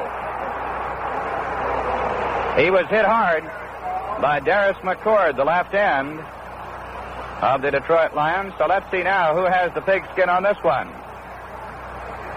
Fred Robinson racing in from the Browns bench. They're still digging for that football down there inside the 10. Mike McCormick was the boy who came up with it at the 8-yard line. So the Browns gained 2 yards on the fumble, and the ball is on the 8. It is second down and 8 yards to go at that spot. The Browns huddle back in their end zone. They have Tommy O'Connell at quarterback, Renfro the flanking back, Hanulak is the running halfback, and Jimmy Brown is the fullback. Preston Carp on the right end, split way out. O'Connell gives this time to Jimmy Brown on the draw, and he goes nowhere. He is dropped at the 6-yard line by Roger Zatkoff and Gene Cronin. Roger Zatkoff, the linebacker who was with the Browns during the preseason training period. He's from the University of Michigan, makes his home here in Detroit. Gene Cronin played his college football at College of Pacific. His home is in Sacramento, California. So the line of scrimmage is now the 6-yard line. That's where the Browns started. It'll be third down and 10 yards to go as Jimmy Brown lost the 2 yards that was picked up on the previous play. Cleveland out of the huddle, third down and 10. Brewster, the left end, split way out. Zatkoff over there to cover him. O'Connell throwing over this way. It is intercepted by Terry Barr, and it's going to be a touchdown.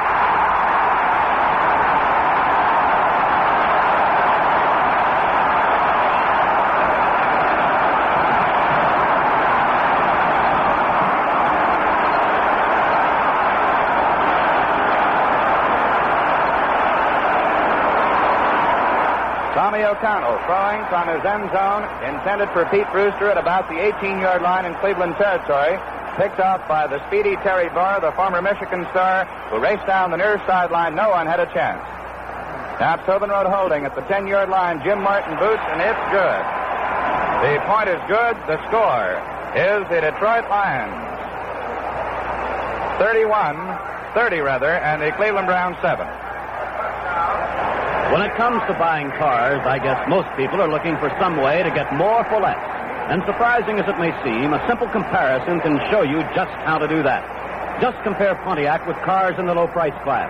You'll find no matter which way you look at it, style, performance, comfort, or value, the Pontiac Chieftain beats the best of the low-price three and for less money.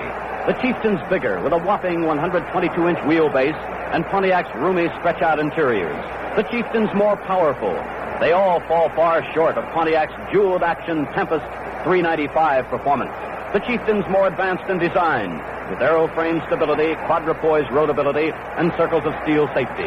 And the Pontiac Chieftain gives you dozens of extras at no extra cost. For example, twice as many color choices, wall-to-wall carpeting standard on even the lowest price models, oversized tires, safety flat glass all around, crank-operated venti panes, and many others. Believe me, any way you compare it, the Pontiac Chieftain beats the best.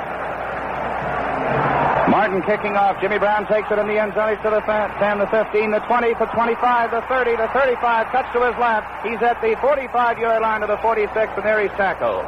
Up along Cassidy, making the tackle for the Detroit Lions. The kick went all the way into the Browns' end zone. It was high. The Lions were downfield quickly, but Jimmy Brown broke away from a couple of them and returned upfield to the 46-yard line in Cleveland territory, where it'll be first down for Cleveland, 10 yards to go. And I believe Milt Plum is in the backfield at quarterback, replacing Tommy O'Connell. 3 minutes left to play in the first half. Detroit 31, the Cleveland Browns 7. Renfro out to the right. Chet Hanulak to the left in the double wing this time. Both ends split by about 4 yards. Milt Plum and the quarterback draws at the 50, the 45. He cuts to his right and gets to the 36-yard line, where he is tackled by Terry Barr. On the quarterback draw, Milt Plum, the Browns' fine rookie quarterback from Penn State, set up as if to pass and then took off up the middle and got to the Lions' 36-yard line before Terry Barr made the tackle for the Detroit team. So it's first and 10 for the Browns on the Detroit 36, and the Browns have their work cut out for them if they hope to get back in this football game. They trail by a score of 31-7 with just a couple of minutes remaining in the first half. Plum calls the signals. He fakes to Hanulak. He goes back to pass. He throws. It is no good. Almost intercepted by Jim David down at the 20-yard line.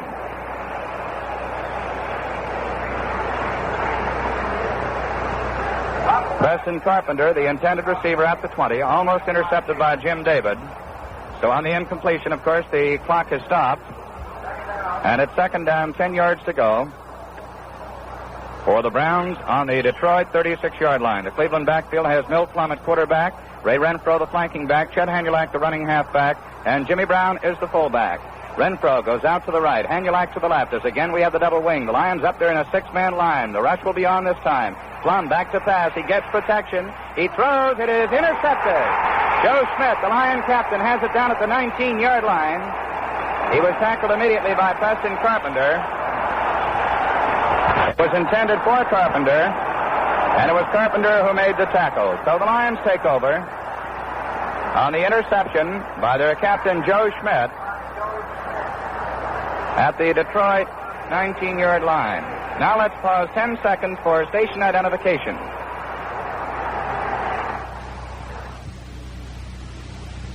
This is WGY, WGFM Schenectady. That's the fourth forward pass intercepted by the Lions this afternoon. The 2-minute warning has been given to the benches. Here at Briggs Stadium, both benches were on the same side of the field. 31-7, the Lions leading. They came out of the huddle and now are going back in there. The fourth interception, 3 of them against Tommy O'Connell, and this one against rookie quarterback Milt Plum. Ball is on the 19-yard line. The Lions huddle back inside the 10-yard line. Tobin Rote doing a fine job directing their attack this afternoon. The Detroit fans giving a cheer for their football team as the Lions break out of the huddle. Door in the right end splits by about 15. Middleton is the flanking back out to the left. Rote calls the signals. He takes, hands off to Cassidy. Cassidy going to his left, gets to the 21-yard line, and there he's hit.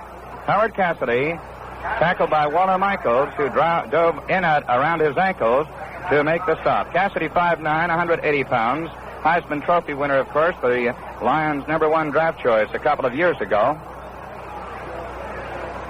The ball on the 21-yard line in Detroit territory. A minute and a half left to play in the first half of this championship game, with the Lions, a fired-up football team, way out in front, 31-7. Doran this time is out to the right, Middleton to the left. Junker, the left end, split by just a couple of yards. The handoff goes to Cassidy. He's up over the 25 to the 26-yard gain. A gain of 5 yards on the play from the 21 to the 26. Don Colo, the Browns defensive captain, and their big right tackle making the tackle on that play. Colo, 6'3", 251 pounds, from Brown University. Cassidy is leading the ball game, and Gene Gedman comes back in with only about 50 seconds left to play in the first half. It is third down and about 3 yards to go for Detroit. The ball on the Lions' 26. Doran is out to the right. Middleton to the left this time. Gatsky over the ball at center. Tobin Road calls the signals. There's a marker down there. And now Tobin Road is being hit by Costello, Don Colo, Galen Fisk. There'll be a penalty on the play. Let's wait now to get the official call from the referee. Offside signaled against the Detroit Lions. Detroit, offside. It'll move the ball back to the 21 if the Browns elect to accept it. First to be fourth down.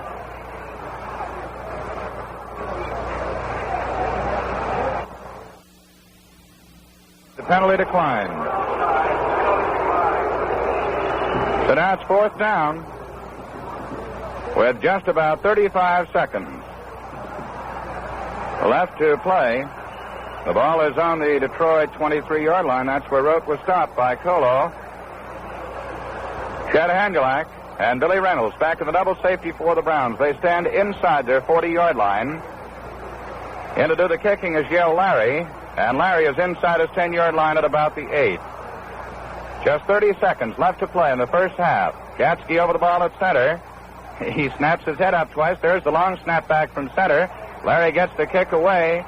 Chet Handulak signals for a fair catch and takes it at the 44-yard line in Cleveland territory. On the 44-yard line. Larry kicks to the Cleveland Browns. 44. A fair catch signaled for by Chet the Jet Handulak. A 33-yard punt for Yale Larry. And the official, the referee, Ron Gibbs, signals the time is back in now. But I believe the Browns are now going to call for timeout with just 17 seconds showing on the scoreboard clock. The official time, of course, is kept right down on the playing field by the umpire. Milt Plum is in there at quarterback. Chet Handulak, the running half. Ray Renfro, the flanker. Jimmy Brown, the fullback. The Browns trail by a score of 31-7 with 17 seconds left to play in the first half of this football game before a capacity crowd at Briggs Stadium in Detroit. Ray Scott, do you have anything to say right now? Well, I imagine right now we're going to see the Detroit Lions, as most teams would on that occasion, go into a strictly pass defensive setup, dropping a lot of men back. For you fans right now, remember this. No other car looks, rides, or performs like a new Pontiac, because no other car is built like a Pontiac. I'd like to make one reference, if I may, Bill, to this weather today. We had dire predictions, of course, all week long as to exactly what condition we would find the playing field in. I think it is excellent, considering the fact that the bad weather was certainly predominant in Detroit this week. And I think the ground crew here at Briggs Stadium has done a fine job. And certainly so far, the condition of the field has had little to do with the type of play we have seen. And now the Browns move out of the huddle with 17 seconds left to play in the first half at 1st and 10 on their own 44. Plum is at quarterback. The Lions have their three-man line up there. Plum fakes to Handulak, fakes to Renfro. He goes back to pass. He throws. Renfro was the intended receiver, I believe. Jimmy Brown jumped up there and had his fingers on it at the 43-yard line in Detroit territory. But it's incomplete. It bounced off the fingertips of Jimmy Brown. Renfro also out in that same general area. Plum that time first faking the end around, or faking to Handulak, then faking to the flanking back Renfro, who was out on the right side. And then throwing downfield, but it's incomplete. 2nd and 10 with just about 9 or 10 seconds left to play in the first half.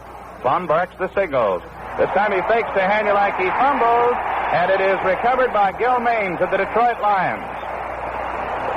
With just about 4 or 5 seconds left to play, the Lions again get a break as Gil Maines recovers the fumble. Bill Plum in trying to hand off to Handulak. Handulak did not get it, and we may have a field goal try.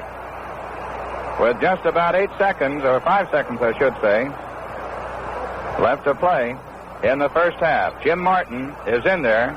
The ball is resting on the Browns' 37-yard line. The Lions talking things over at the Browns' 45-yard line. The score is 31-7. Of course, earlier in this football game, Jim Martin and Tobin Rote set up as if to try for a field goal. Instead, it was a fake, and it went for 26-yard pass play for a touchdown. Tobin Rote, after getting the snap from center, picked it up and started to run out to his right and pass to rookie end Steve Junker for that score. Timeout on the playing field right now with the clock showing just 4 or 5 seconds left to play in the first half. And I'm sure that the first half play in this game has come as quite a surprise to many pro football fans around the nation. It was regarded as a toss-up affair. Of course, the Lions are seeking revenge for a 56-10 humiliation they suffered at Cleveland in 1954. Rote is set to hold the ball at the 44-yard line. It's spotted. It's booted. It is no good. It's off to the left. The 44-yard field goal try is no good, and the score remains 31-7. That's the end of the first half. The score, the Detroit Lions 31, the Cleveland Browns 7. Well, that's the end of the half. Let's chase away a few car-buying blues. Got those small car blues? Then here's good news. The Pontiac Chieftain beats the best of the low-price 3, and for less money. It's bigger. The Pontiac beats them in size with a whopping 122-inch wheelbase. It's more powerful. Pontiac beats them in power with dual-action Tempest 395 performance. It's more advanced. Pontiac beats them with the boldest engineering advances in 50 years and luxury. Matching interiors, even wall-to-wall carpeting. Let your Pontiac dealer show you why. The Pontiac Chieftain beats the best of the low-price 3 for less money. See your Pontiac dealer soon. At Briggs Stadium in Detroit, Michigan, Ray Scott along with Bill McColgan at halftime of the championship game of the National Football League between the Detroit Lions and the Cleveland Browns. I hope because it has been tremendous. And despite the fact that the Detroit Lions lead here at halftime by a score of 31-7, if you will forgive that old sports broadcaster's cliche of don't go away, don't give up if you are a Cleveland Brown fan, the pattern of games in this National Football League this year would certainly, I believe, bear me out for reminding you not to go away. We need only, in fact, go back to a week ago today when these same Detroit Lions, on top today by 31-7, trailed at halftime 24-7.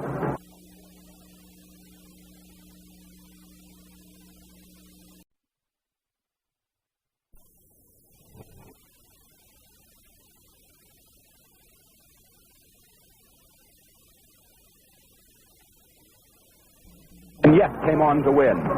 It could well be we'll have that sort of a game here today in Detroit. Statistics sometimes are very dry, but I do believe that we have some statistics here that are very important as far as telling the story of what has transpired in the first half. The alertness, certainly, of the Detroit Lions defense has been tremendous. They have come up in the way of pass interceptions with 4. They have come up with key recoveries of Cleveland Brown fumbles. One on a kickoff that led directly to a touchdown, for example. In addition to that, they have come up with the element of surprise. As witness, the apparent attempt for a field goal that saw Tobin Rote, who holds the ball, for field goal attempts by the Lions' Jim Martin, instead taking the snap, rolling out to the side, and then passing to Steve Junker. So it has been an alert defensive unit on the part of the Lions. It has been tremendous strategy. Well, at this point, with mixed emotion. Glad to see you, by the way, Mr. Jones. Oh, it's nice to be with you. Mr. Dave Jones, the president of the Cleveland Browns. Bill, would you like to join us here in our conversation? Mr. Jones, if I may, I'd like to point out that a moment ago I said that although it may be an old cliche on the part of broadcasters about don't go away if you've written off this game, I used the example of last week's game to, I think, try to prove my point. And I imagine that you would agree with me right now.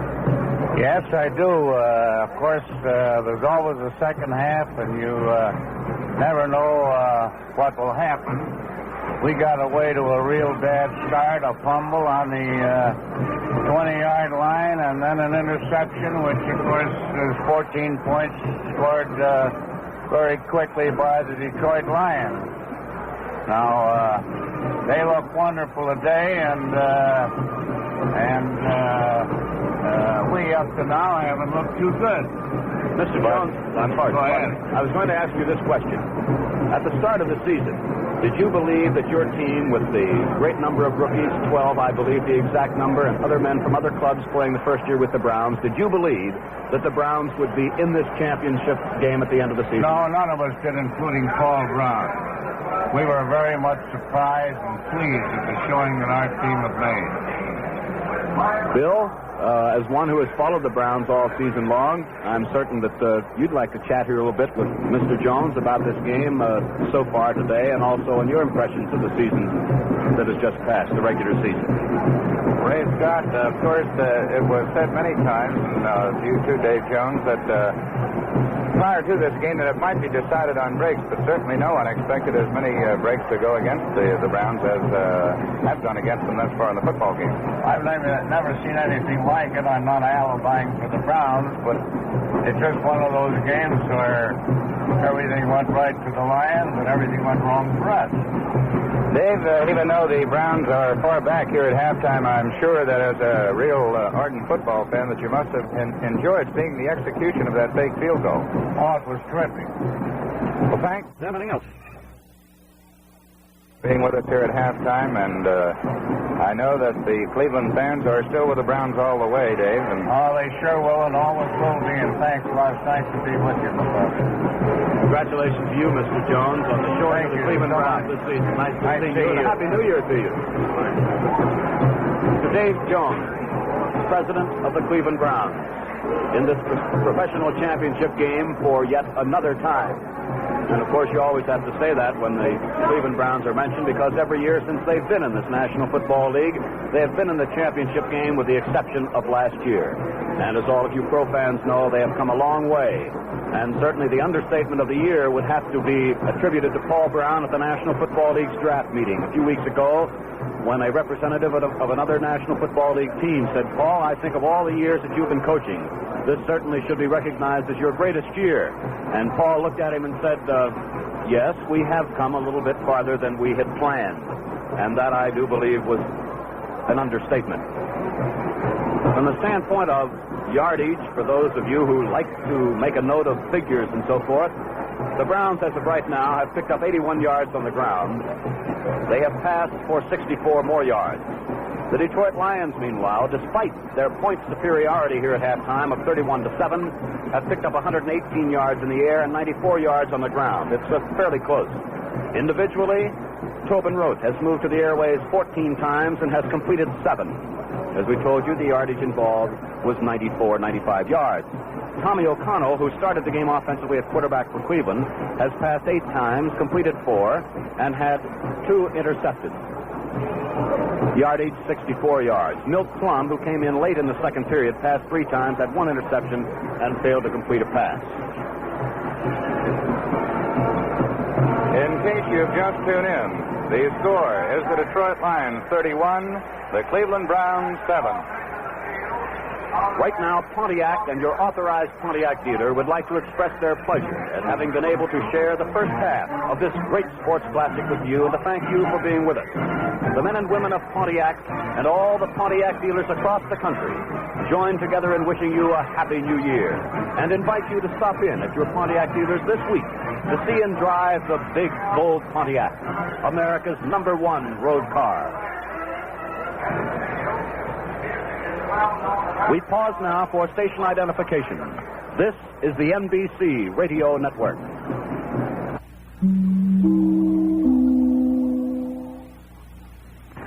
This is WGY, WGFM, Schenectady.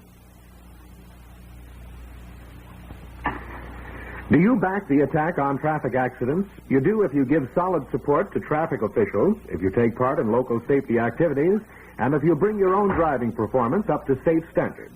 The National Safety Council urges the support of every person who drives, rides, or even walks to join this life-saving campaign. Back the attack on traffic accidents. The second half of today's World Championship professional football game between the Detroit Lions and the Cleveland Browns is brought to you over the entire NBC radio network by High Grade Food Products Corporation and its Kingen, Carson, and Deerfoot Farms division. High Grade, spelled H-Y-G-R-A-D-E, serves the nation with quality meats from 51 plants coast to coast. And now back to Ray Scott, who has for you right now another interesting halftime guest. A moment ago, Bill and I were chatting with the president of the Cleveland Browns, Mr. Dave Jones. Right now, it is our pleasure to chat with a man who walked into our NBC radio booth with a smile from ear to ear, and with good reason. Here at halftime, the president of the Detroit Lions, Mr. Edwin J. Anderson. Mr. Anderson, I think that I interpreted that smile, of course, for a reflection of that score right now. Oh, Ray, I haven't had an opportunity to smile very much this year. I can smile at the end of the game, but we probably have had some of the most hectic and dramatic finishes in the entire history of pro football. And I'm not smiling too much, even with 31-7, because I found from experience that anything can happen. This indeed would be, I don't know whether the right word is a paradox. It's certainly ironic that to get to this championship game, the Lions had to be one of the great second-half teams of all of National Football League history, having troubles in the first half. And here you are now on top of a lead. Are you going to begin to worry now, Mr. Anderson? Ray, I am going to worry very, very much because, as you said, we've been a very poor first-half team, but by the law of averages, I told the boys today that I said you should get hot in the first half, but our problem is to stay hot in the second half.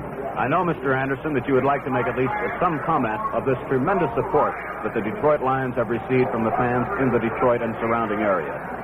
Well, the fans here in the Michigan, Ohio, and Toledo area that we sort of call our home base have been most fantastic, and we've had a complete sellout for every game, and I'm sure that if we were playing in a 100,000-seat stadium today that we would fill it, but unfortunately there's one here, but we're not allowed to play in it.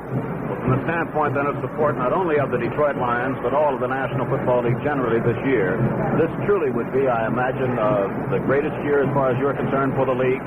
Yes, attendance-wise at home, we played to 15,000 more people than we did a year ago, and while that doesn't sound very significant, I just want to remind you listeners that we can't get any more people in the stands, and what we need right now is a good stadium stretcher for Briggs Stadium.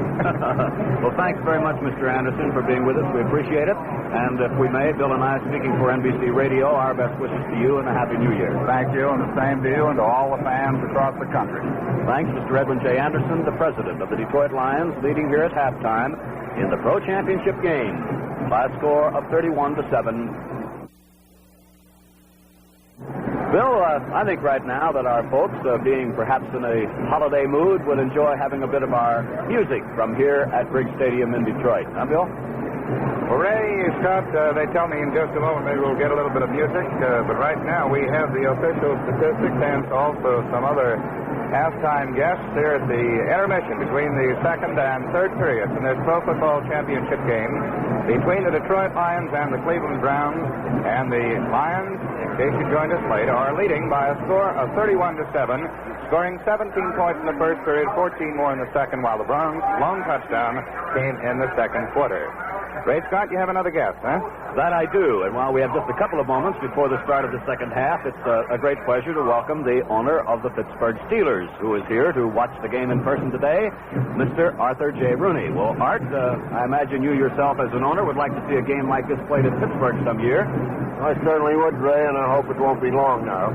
And how about some comments on the game, Art? You're more than an owner. You're a fan and a former player. Well, it's an excellent game. I believe that the Detroit club so far in the first half has received the breaks, and if breaks go to Cleveland in the second half, I think you'll see a great ball game. Thanks very much, Art. Nice to have you drop by here, and Happy New Year to you. Mr. Art Rooney, president of the Pittsburgh Steelers. And here from the city of Pittsburgh itself, and a great sports fan I happen to know, is the mayor of the city of Pittsburgh, Mayor David L. Lawrence. Well, Your Honor, how about your professional comments? I know that you're more than a fan. By golly, I look on you as somewhat of an expert. Well, this is a great ball game, Ray. I'm happy to see you up here. I brought my two grandsons up. They wanted to see the game, and of course we're getting a thrill out of it, rooting for Detroit because they're way ahead, and the fact that Joe Schmidt's playing such a good ball game. Well, picking out, of course, the mayor was referring to Joe Schmidt, who's a native of Pittsburgh and a former star at the University of Pittsburgh. One final question, Your Honor, and this is a leading question. Would you like to see a pro championship game in Pittsburgh sometime? You know, Ray, that's really why I came up here. I wanted to get the atmosphere because I expect Buddy Parker within the next year or two to be bringing a game like this to Pittsburgh. Thanks very much, Your Honor. Mayor of the city of Pittsburgh, His Honor David O. Lawrence. Thanks to him for dropping by as well. Well, now, Bill, I think you did have a couple of statistics there. And here's the commissioner. By golly, glad to see that he was able to drop by. So, Bill, how about you making introductions here of the commissioner of the National Football League? Thank you, Ray. It's a real pleasure for me to present to our NBC listening audience the commissioner of the National Football League, Mr. Bert Bell. Bert, has the first half of this football game come to you as any surprise? Well, everything in pro football is a surprise because we never play defense. We just keep playing offense all the time, and the ball moves up and down the field, and it's a bounce to the ball, and nobody knows what's going to happen in the second quarter, the third quarter, or the fourth quarter. And that's why the people, we've broken the attendance record 9 out of the last 12 years, the last 6 years in a row, and this year we're 11% over and above the greatest year we ever had. Mr. Commissioner, if the attendance continues to grow from year to year, it would seem that some new stadia are going to have to be built around this country. No. You see, as long as we have our friend Mayor Lawrence in Pittsburgh working on our stadium and one in Washington, get a little better parking and help a little bit in Philadelphia, why, that'll take care of that extra attendance, and we're doing all right where we are.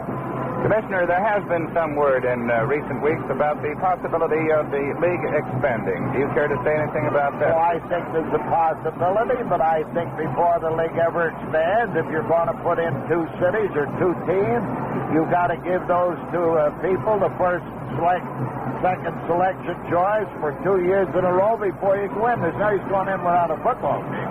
May I ask, Commissioner, where would those players then play in the first year after they were selected? Well, they belong to different ball clubs.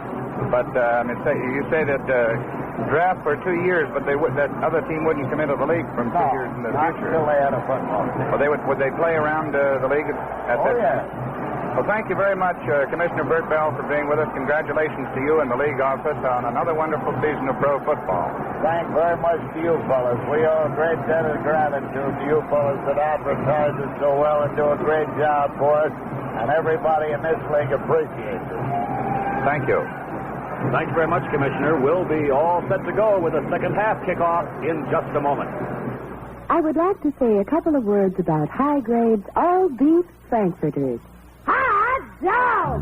My grade is high grade. I'm here to say that it always has been my belief that the franks I eat should be quality meat. I always ask for high grade 'cause they're all pure beef. High grade, my grade is high grade. I always ask for high grade 'cause they're all pure beef. You bet they're all pure beef. High Grade's all-beef frankfurters are different from any other kind. Each plump wiener is fairly bursting with rich, robust, zesty flavor, the kind of flavor that made the chuck wagon meals famous for good eating all over the West.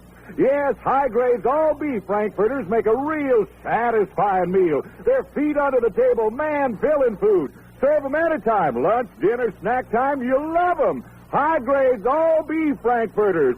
Hot dog! The The Cleveland Browns and the Detroit Lions have returned to the playing field here at Briggs Stadium in Detroit, Michigan. All set for play in the third period of this championship game, with the Lions in front of the Browns by a score of 31-7 as a result of scoring 17 points in the first period, adding 14 more in the second. We have some official statistics. First downs rushing for Detroit 7, the Browns 4. Passing, the Lions 6, the Browns 3. By penalty, none. Total first downs, Detroit 13, the Browns 7. Yards gained rushing, the Lions 95, the Browns 89. Passing, Detroit 125, Cleveland 54. Yards lost, attempted passing, Detroit none, Cleveland 7. Total yards gained, that's net, 220 for the Lions, 143 for the Browns. The Lions have taken to the air 14 times. Tobin Rhodes completed 7 of them. The Browns have thrown 12 times, completed only 4.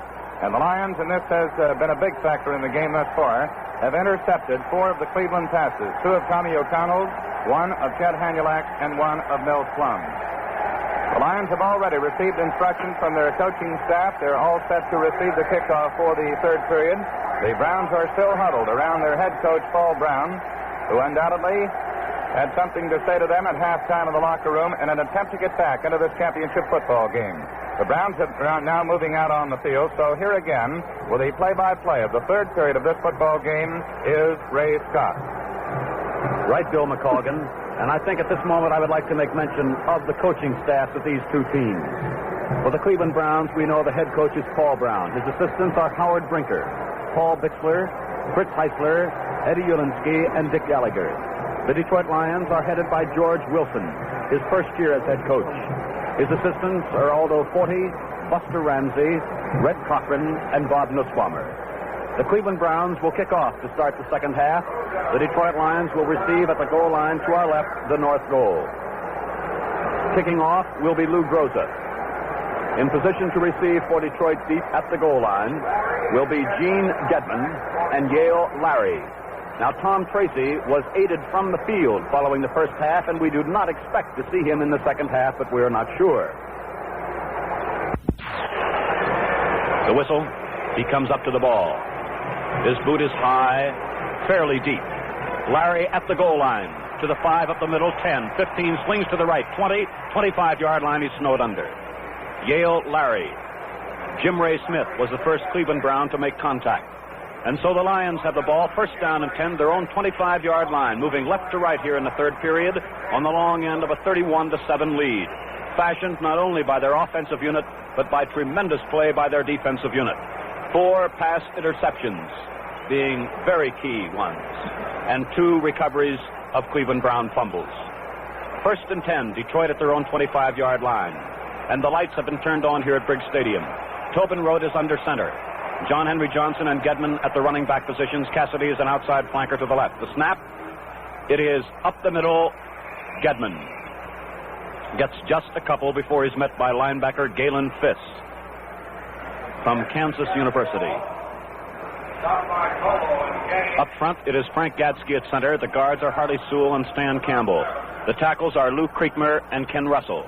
The ends are Steve Junker and Jim Doran. The flanker, Howard Hopalong Cassidy. Gene Gedman, John Henry Johnson at the running backs, and Tobin Rotes under center at quarterback. Second down, 7. Cassidy flanks left, Jim Doran split right. A pitch out that goes wild. It is recovered by Cleveland at the line of scrimmage. Tobin Rote trying to pitch out to the left. Lou Creekmer recovered that fumble. A pickup perhaps of a half yard as the ball rolled forward that much from the line of scrimmage. It comes to the 28-yard line, and it is third down and a long 6 yards to go for a first down. The playing field now completely covered by shadow here at Briggs Stadium. Cassidy breaks out of the huddle and flanks to the right. The split left end is Doran. Third down between 6 and 7 for Detroit. Tobin Rote under center. The snap. Looks, throws. Cassidy has it at the 34, rolls forward to the 35. Fumble. Cleveland is on the ball. The question now is whether the fumble occurred before or after the whistle. It was after the whistle, so ruled by the officials. Warren Lahr made the tackle on Cassidy. It is short of a first down by a half yard. Fourth down coming up for Detroit. The kicking unit has not come in. The Lions looking to the bench. Tobin Rote comes up now and says that he wants to see how close it is to a first down. 4 members of the Detroit Lion kicking team had started onto the field. Tobin Rote now is leaving the field, and the kicking unit takes over, led by Yale Larry. The Detroit Lions make their changes. The Cleveland Browns make changes. They're sending back in punt receiving position Chet Hanulak on the left and Billy Reynolds on the right. Larry will punt from the Detroit Lion 20-yard line. Early in the third quarter, 31-7 the score, the Lions on top. A high pass from center. Larry gets it. His boot is a high and a very deep one. Drives Reynolds back to the 19-yard line. Swings to the right. Cut from behind at the 20. Cut from behind by John Gordy, the rookie guard from Tennessee. He was aided by Dorn Dibble. The ball will be spotted at the 20-yard line of Cleveland. A 45-yard punt from line of scrimmage by Yale Larry. And so the Browns, trailing 31-7, will scrimmage at 1st and 10 from their own 20-yard line. Tommy O'Connell played most of the game at quarterback in the first half, although late in the second quarter, Milt Plum came in to take over, and he's in there now. The rookie from Penn State, 6'1", 205, did a great job filling in for the injured O'Connell the latter part of the regular season. Renfro flanking to the left. Both ends are tight. The snap going off to the right side. Jimmy Brown gets nothing at all as Joe Schmidt diagnosed the play and slid over to make the tackle with help from the left linebacker Bob Long. No gain. 2nd down, 10. Milt Plum, the quarterback. Lou Carpenter, Jimmy Brown at the running back positions. Ray Renfro will be the flanker. The ends are Pete Brewster and Preston Carpenter. Lou Groza, Mike McCormick the tackles. Jim Ray Smith and Herschel Forrester the guards, and Art Hunter at center. Smith alternates with Robinson with instructions from the bench from Paul Brown. 2nd down, 10 from the 20. Plum under center. Pitches out to the right to Carpenter. He comes up to the line of scrimmage to the 25 to the 30. Swings to the 35 to the right sideline. 40, 45, and upended at the 48-yard line. Pete Brewster threw the big block for him that time to spring him loose from the line of scrimmage. Jim David finally made the tackle, but it's a long gain for Lou Carpenter from the 20 to the 47, 27 yards. The ball at the inbounds marker, far side of the field. The Browns are moving right to left. Early in the third period, about 3 minutes have been played. 31-7, Detroit's on top. Carpenter. Preston Carper splits out to the right. The left end is fairly tight. Renfro flanks outside the left end. Swinging out to the left side is Preston Carpenter. Gets away from 2 tacklers. Is stormed under at the 49. Lou Carpenter. Just shy of the 50. His forward progress marked the 49.5, and it's Gil Maines and Bob Long who are the key men defensively for Detroit on that play. A gain of 3, 2nd down, 7. The Browns within a half yard of crossing midfield. About 10 minutes now remaining in the third quarter. There's been no scoring in this period. Ray Renfro flanks out to the right. Carpenter splits a couple of yards. Pete Brewster splits left a couple. It's a double wing now. Lou Carpenter comes out to the left, and O'Connell Plum fades the pass. It is complete to Carpenter at the 35, comes to the 32-yard line, and there he's upended. Preston Carpenter, the right end, brought down by Jim David, as he apparently was going to be brought down by about 3 different Detroit Lions, but he was able to wrestle away from them and move down to the 32-yard line. And the Browns are on the move. The Detroit Lions punted to Cleveland a moment ago. Lou Carpenter, a 27-yard run, now took the pass. At the 32-yard line of Detroit, it is 1st down and 10, and Renfro flanks to the right. The ends are tight. Off to the right guard position goes Lou Carpenter across the 30 to the 28-yard line. After a fake first to the fullback up the middle. Joe Schmidt brings him down to the 28, a 4-yard pickup.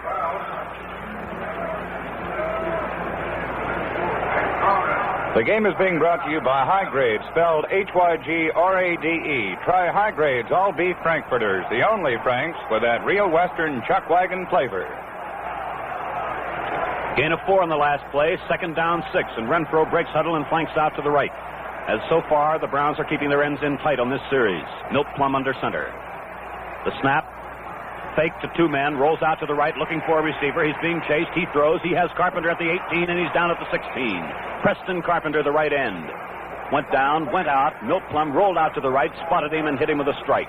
Joe Schmidt made the tackle. The ball at the 16-yard line. It'll be another 1st down for the Cleveland Browns.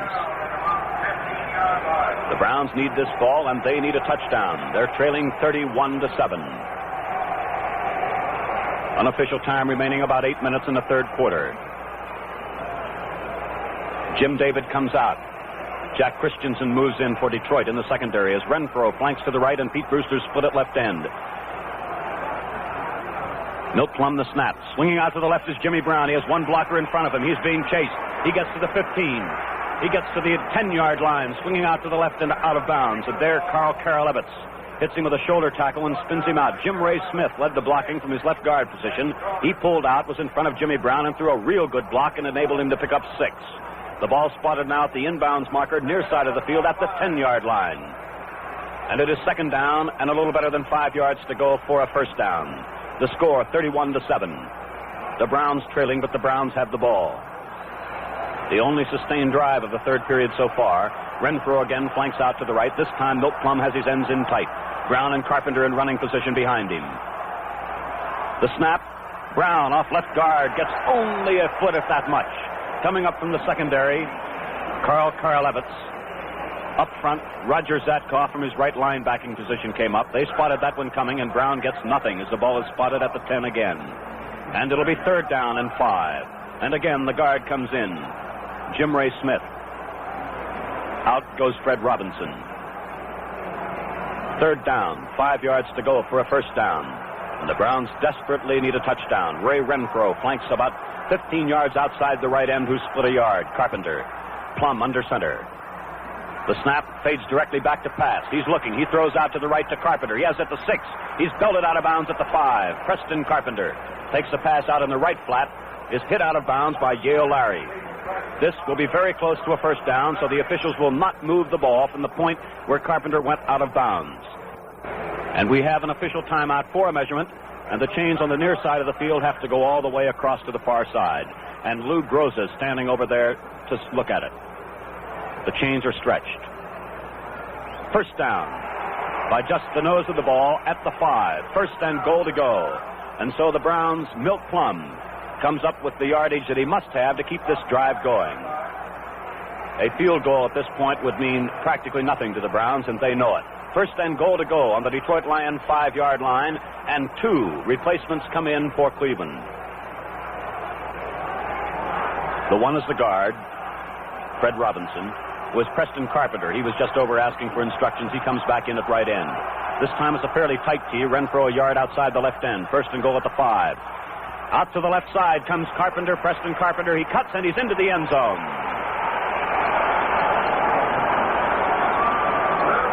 It was Lou Carpenter, not Preston Carpenter. Lou wearing number 30, not Preston number 40, but he's into the end zone, and the Browns have that touchdown that they needed. And they trail now by a score of 31-13. And there are still 7 minutes remaining in the third quarter, and Lou Groza will be in to attempt the extra point. He tried 32 during the regular season, and he made every one of them.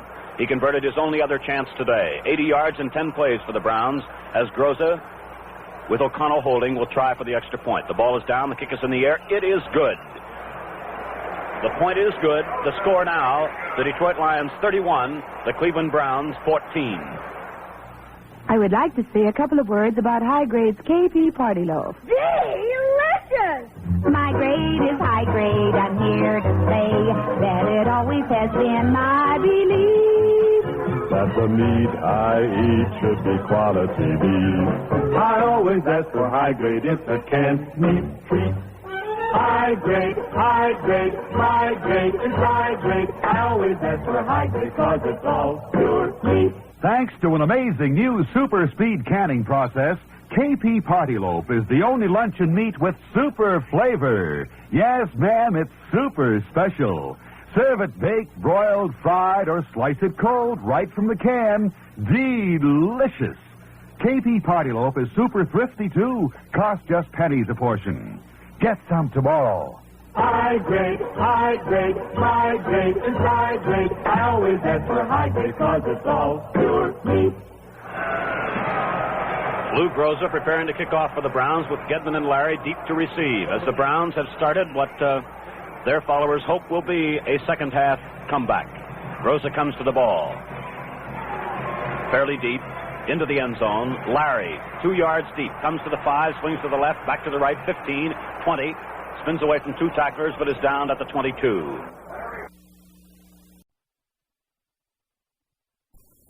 Board clock.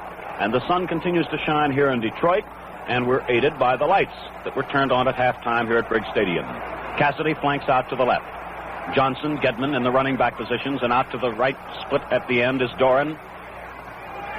Rote throws deep. Doran's there. He has it at the 40, the 30, the 20, the 10. He's going all the way.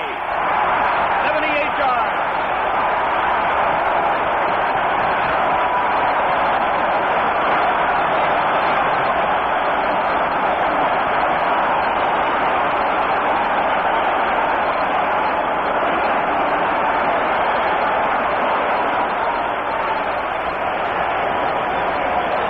The excellent protection set up for Tobin Rote, who first faked the pitch to the left, enabled him to get all the time that was necessary for Jim Doran to get behind the secondary and complete a 78-yard pass and run play. Jim Martin tries for the conversion. The ball is down. The kick is in the air. It is good.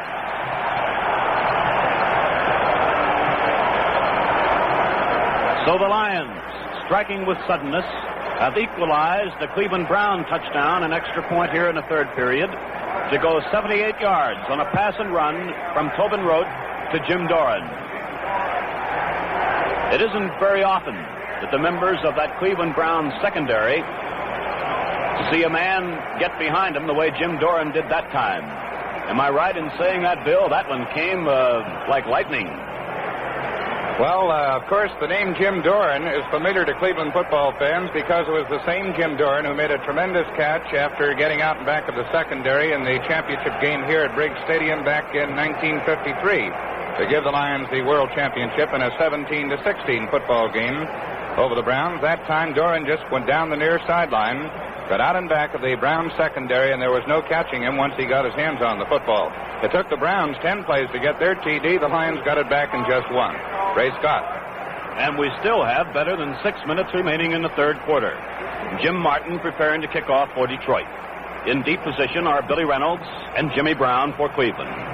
The kick is high, not very deep.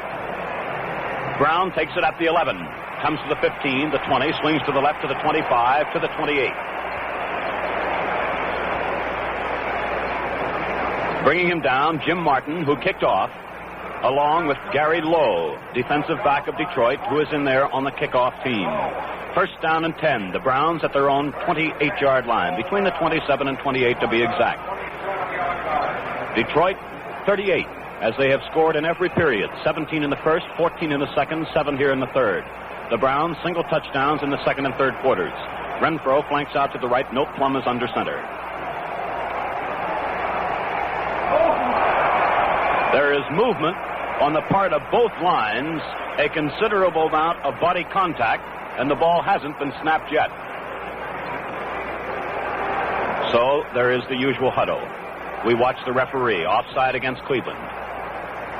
Illegal use of hands against Detroit. The penalties nullify each other, the infractions nullify each other, and we start all over again. First and 10, Cleveland from their own 27-yard line. The Browns moving right to left in the third quarter. Again, the Browns break huddle, and Renfro flanks out to the right, and Pete Brewster splits left by about 8 yards. Plum the snap and fades to pass. From the 20, he looks, throws over the middle. Brewster has it at the 40, fumbles. It is incomplete. He had it for just an instant, not enough to retain control, rule the officials. And so the loose ball means nothing. It's just an incomplete pass. Second down and 10 come up again. Jack Christensen was back there to cover Pete Brewster. The pass was thrown right over the middle by Milt Plum. The guards interchange again for the Browns, and bringing instructions in from the bench is Fred Robinson, the rookie guard from the University of Washington. Renfro flanks right. Pete Brewster splits left. Brown, Lou Carpenter in the running back positions. The snap, and Plum fades to pass. He is hit, and down he goes at the 17. As that time, the Detroit Lions used the strategy of shoot the gap with the linebackers. And along with Krause and Maines, the linebackers were really in there, and Plum never had a chance and he loses from the 27 to the 17. A loss of 10. Third down now and 20. Whistle on the field. With the Cleveland Browns taking timeout, the score is the Detroit Lions 38, the Cleveland Browns 14. Do you know what the difference is between High Grade's West Virginia brand hams and ordinary hams? Just listen. High Grade takes the choicest hams, cuts out the shank and angle bones. That makes it easier for you to slice, you know. Removes the skin and trims off all excess fat. They're slow smoked and cooked by High Grade's very own sweetenizing process with hickory fires until that sweet smoked-in flavor seeps through center deep. Man, that's luxury eating. Yet they're thrifty, too, because you pay for only the eats of the ham. No undesirable skin, bones, or fat. So easy to slice, so tender and luscious. Only High Grade makes West Virginia brand deluxe ham packed in a shiny aluminum foil wrap. And for those who prefer hams in convenient cans, High Grade and Kingen produce delicious canned hams in every size for every need. High Grade and its Kingen division serving the nation with quality meats from 51 plants coast to coast. We're in the midst of a timeout called by the Cleveland Browns with third down and 20 coming up on their own 17-yard line following a 10-yard loss by their quarterback Milt Plum as the Detroit Lions shot their linebackers. They have had 4 linebackers in there. Jim Martin came into the game into the defensive unit, but he has now been replaced by Jerry Perry, third-year man with the Detroit Lions. So we now have Darius McCord, Gil Maines, Gene Cronin along the front line. 4 linebackers, one or several of whom may line up on the front line. We're ready to go again with Milt Plum under center on third down and 20 from the Browns 17. Plum the snap, gives off to Jimmy Brown, and he comes up the middle to the 20. Jerry Perry, who just came into the game, met him there, along with Darius McCord, the left end. It is a gain of 3. Fourth down, 17 coming up for the Browns from their own 20-yard line. And the kicking unit comes in for Cleveland with a little better than 5 minutes remaining in the third quarter. As the Lions led at halftime by 31-7, the Browns scored first here in the third quarter to make it 31-14, but the Lions came back on a 78-yard rote to Doran pass and run. The Browns now in punt formation will have Kenny Cons kicking from the 5. Back to receive for Detroit, Terry Barr, Yale Larry. The pass from center, the punt. Fair catch by Larry at the 41-yard line of Detroit. Coming down very fast under that punt for Cleveland was Bobby Freeman, their first-year man from Auburn. A 39-yard punt from line of scrimmage. The Detroit Lions now in the air so far today unofficially have picked up better than 200 yards. First and 10, Detroit from their own. The ball is actually closer to the 42-yard line than it is the 41. Tobin Rote flanks Cassidy to the right. Splits his right end junker by a couple of yards. The snap, fake to Johnson. Off to the left goes Gedman. Across the line of scrimmage and across the 45 to the 46. A pickup of 4 for Gedman, swinging wide to the left. Let's now pause 10 seconds for station identification.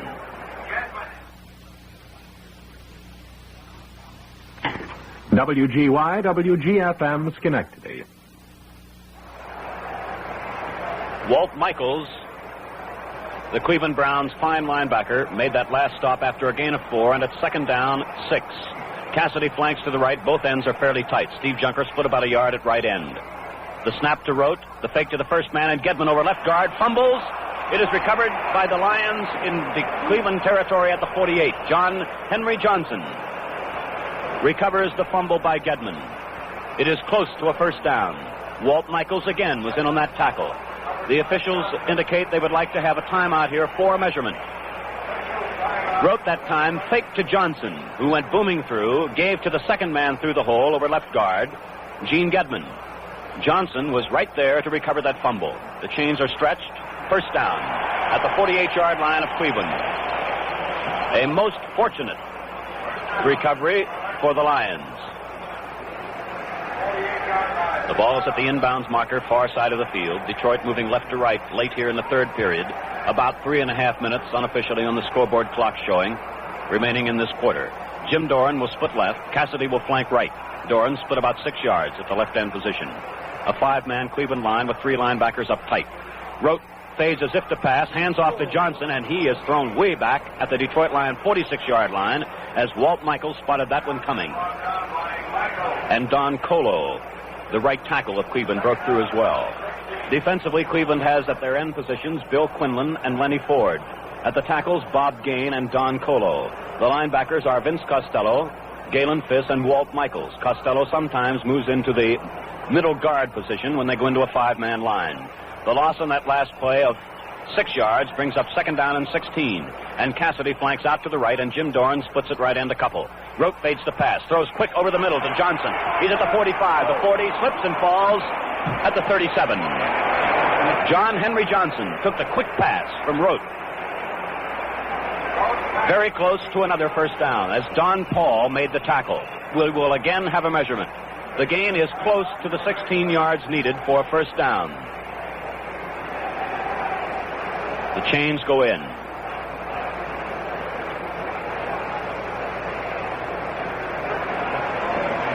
Short by an inch or so.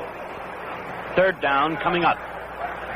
Jim Doran went over to the bench to talk to George Wilson, the head coach of the Lions, and now comes back and rejoins his Detroit Lion teammates in the huddle with about 2.5 minutes remaining in the 3rd period.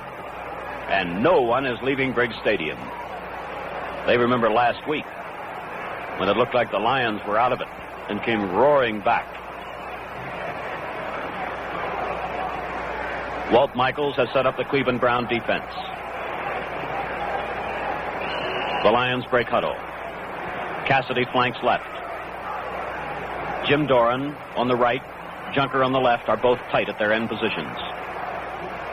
The snap, off to the left goes John Henry Johnson. Gets away from one man, another to the 35 to the 32-yard line. John Henry Johnson off to the left side. Tempers flare. The officials quickly push members of the Detroit Lion squad who came up to the sideline and tell them, go back to your bench. So far, they haven't responded, as Johnson picks up enough yardage by about 5. For the first down, the ball is being brought into the inbounds marker, and a penalty is measured off against Detroit. We'll watch the referee. A personal foul against Detroit cost them 15 yards, and Tobin Rote immediately comes over to the referee, Ron Gibbs, to ask him why. Whatever the reason, it cost them 15 back to the 47-yard line of Cleveland. At that point, it will be 3rd down and 9. Rote is still talking with the officials. He has his hands on his hips. He still wants to talk to one of the officials. Now referee Ronald Gibbs indicates to one of the members of the Cleveland Browns that he doesn't want him taking part in the discussion, but along with Don Colo, he's listening in now as 3 of the officials, Tobin Rote and 3 of the Cleveland Browns, are talking about something.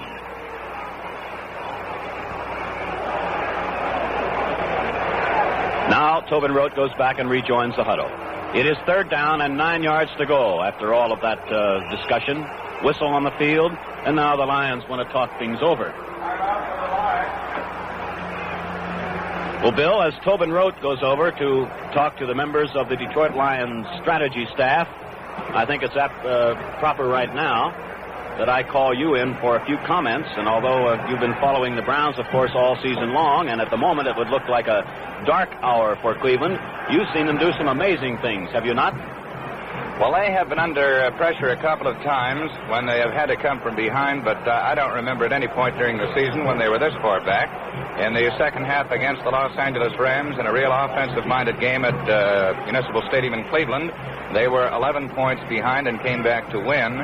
And in a game against the Redskins at Griffith Stadium in Washington, they were 10 points behind very late in the football game and came on to tie it 30-30. But, of course, here in this football game, they're trailing by a score of 38-14. They need 24 points to get back into the football game, and we have just under 2 minutes remaining to be played in the 3rd period.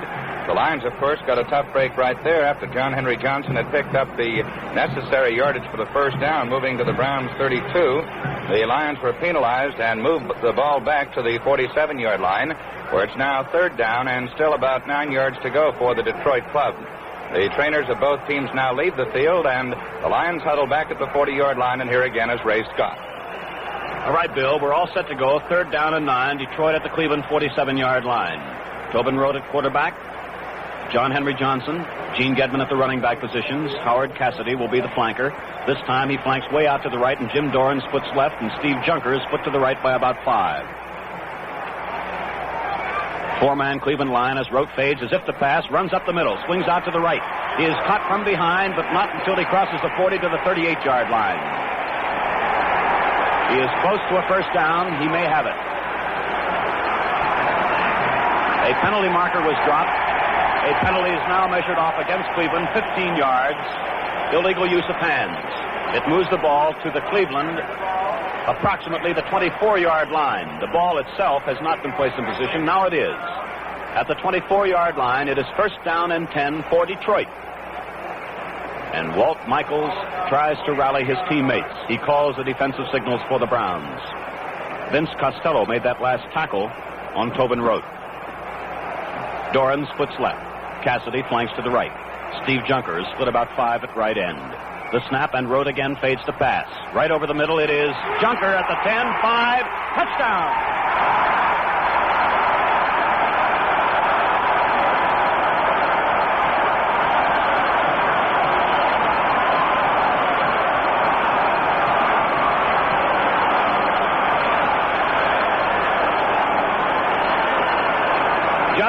One of the Cleveland Brown linebackers who was shooting the gap was about to get to Tobin Rote.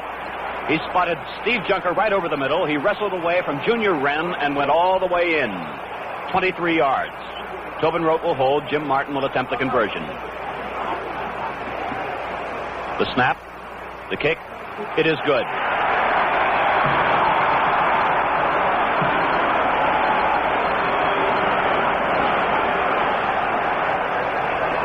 And so now, the Detroit Lions have scored 2 touchdowns in each quarter. They have added every extra point, plus a field goal. And if my arithmetic is correct right now, the score is 45 for Detroit, 14 for Cleveland. The game is being brought to you by High Grade, spelled Hygrade. Try High Grade West Virginia brand deluxe ham.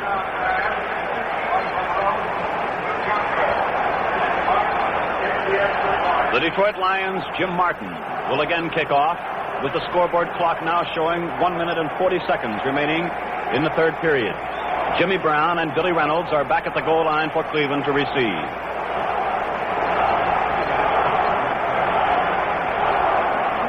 Jim Martin, the former star at Notre Dame, in his 8th year in the National Football League, preparing to kick off for Detroit. The whistle. Martin comes to the ball. His boot sails off to the left. It is picked up at the 10 to the 15 by Reynolds. 20, 25, swings to the left, swarmed under at the 29. John Gordy led the defensive charge along with Jim Martin and Dorn Dibble. Billy Reynolds brings it out from about the 10 to the 28-yard line. The Browns are first and 10 at that point. Their own 28.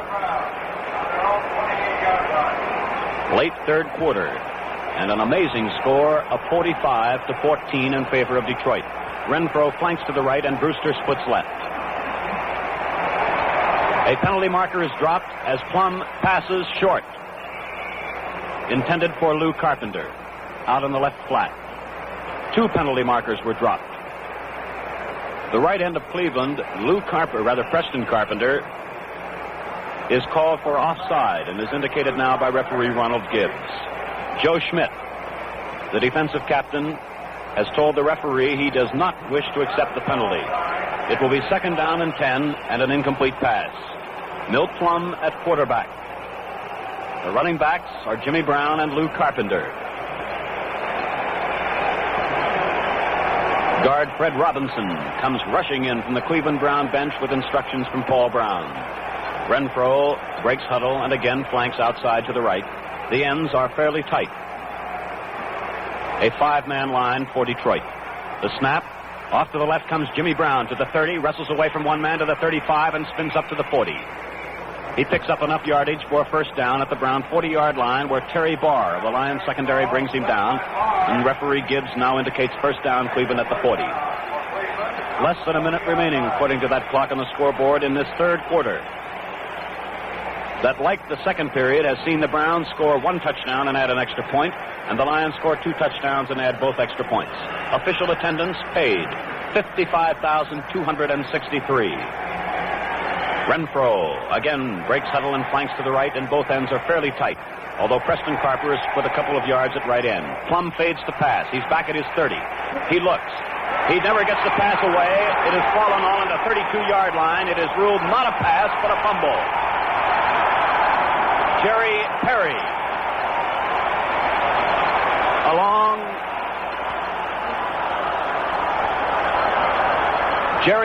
along with, I spotted one other number, but now I've lost it, broke through. It is ruled that Plum's arm was not going forward in the act of passing.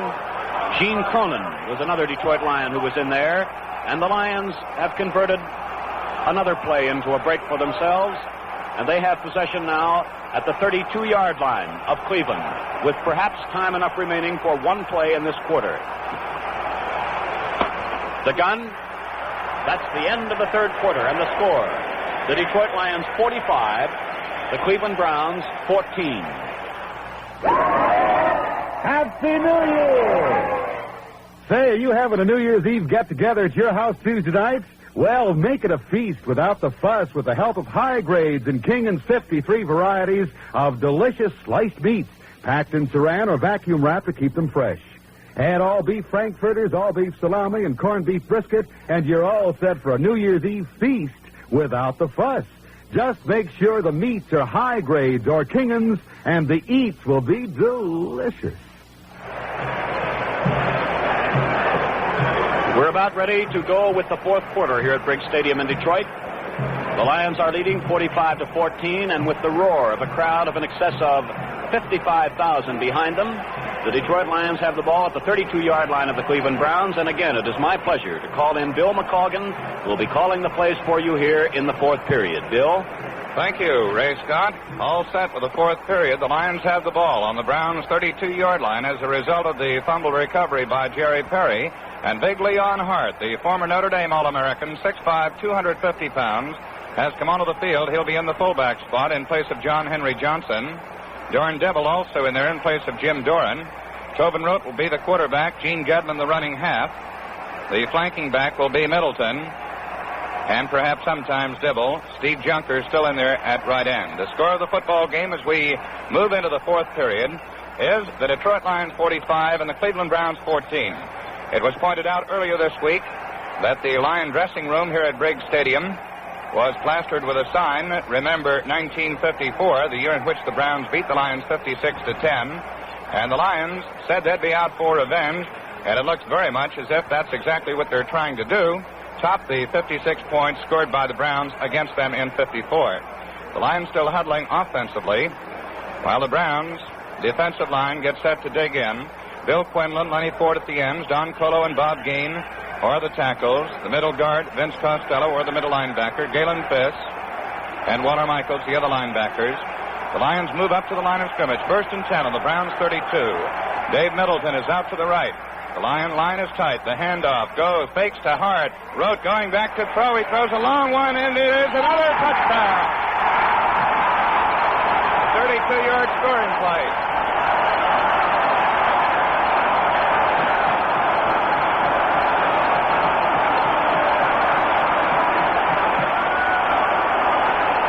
Middleton, who was flanked out to the right, went straight down the far sideline and took it in the end zone after he had outrun the Cleveland defense. So the Lions now have a score of 51-14, and Jim Martin boots it through the uprights And the score is 52-14. And the Lion fans, some 56,000 strong here at Briggs Stadium, still chanting go, go, go as they want the Lions to pile up just as many points as they can here this afternoon. That touchdown comes just about 8 seconds into the fourth period. It was the first play of the fourth period. The Lions had the ball 1st and 10 on the Browns' 32-yard line, and Tobin Road hit Dave Middleton, the speed boy from Auburn University. Middleton, a medical student during the off-season at the University of Tennessee. So again, Jim Martin, who has had a busy day with that right foot of his, will get set to kick off for the Detroit Lions. And in the background, you can hear the Lion fans chanting, go, go, go. Jimmy Brown and Billy Reynolds are the deep men for the Cleveland Browns. Martin seeing the ball up at the 40-yard line. Reynolds is on the near side. Jimmy Brown on the far side, down at the Cleveland goal line. The score, Detroit 52, Cleveland 14 in the first minute of play of the fourth period. Martin gets the whistle, moves up on the ball. It's a high kick. It's short this time. Reynolds takes it at the 8-yard line, straight ahead to the 10, the 15, the 20, the 25, and there he is hit on a jarring tackle by Darn Dibble or Stan Campbell, number 67 and not number 87. The kickoff went to the Browns' 8-yard line. Billy Reynolds came up the middle and cut to his right, but he was hit by Stan Campbell at the 27-yard line. So there the Browns have it, 1st and 10 on their own 27. Milt Plum, Lou Carpenter, Ray Renfro, Jimmy Brown in the backfield. Plum at quarterback has Renfro flanked out to the right. The handoff goes to the fullback. It's Jimmy Brown with it across the 30, up to about the 35 to 37, hit by Terry Barr. Jimmy Brown, the rookie fullback, who is Rookie of the Year in the National Football League, got the handoff from Milt Plum. Went wide to his left, and he got over the 35-yard line to the 36. A gain of 9 yards on the play. 2nd down and 1 yard to go. Detroit's defense, Darius McCord, Gene Cronin at the ends. The tackles, Gil Maines and Jerry Perry. The Browns at the line of scrimmage. Renfro to the right. The handoff goes to Jimmy Brown, the fullback. He goes straight ahead, up over the 40-yard line to about the 42 before he is piled up. It's enough for the first down, of course, since the Browns needed but 1 yard for the first down.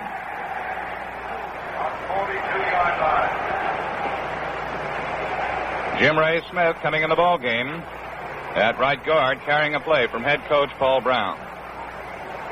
The Browns up to the line of scrimmage. Art Hunter is over the ball at center. Plum of the ball. He gives to Lou Carpenter away from one man. He's at the 40, the 45, cuts back in, loses his footing as he does so. And the referee rules that he is downed at the 47-yard line.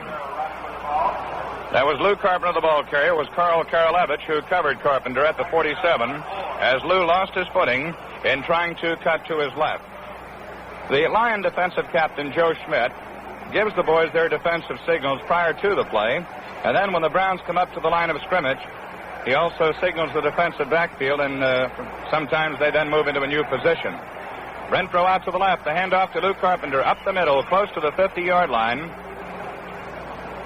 Piled up there by 3 or 4 of the Detroit Lions, led by Bob Miller, number 74. Joe Schmidt, the linebacker, also in there. It's a gain of 3 yards on the play for Lou Carpenter.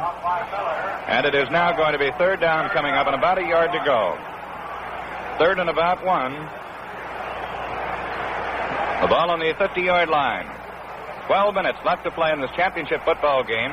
The Lions 52 and the Browns 14. Plum with the ball. He flips to the fullback, Jimmy Brown. He gets around to the right. Comes across to about the 49-yard line in Detroit territory. It's close to a first down, but it looks from our broadcasting vantage point that it is going to be short by about a foot. It was Joe Schmidt, the linebacker, who came in to make the tackle on Jimmy Brown. Brown getting the ball from quarterback Milt Plum, swinging wide to the right. Got just about a yard to the Lion 49-yard line, and it's 4th down and less than a yard to go. Fred Robinson in the ball game at right guard. Jim Ray Smith out of there. The Browns out of the huddle. This time the line is tight. The Detroit defense dug in there tightly.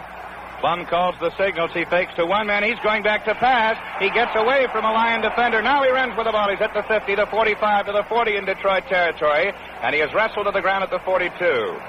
But it'll be a first down. Milt Plum faked a running play, sent Jimmy Brown into the center of the line.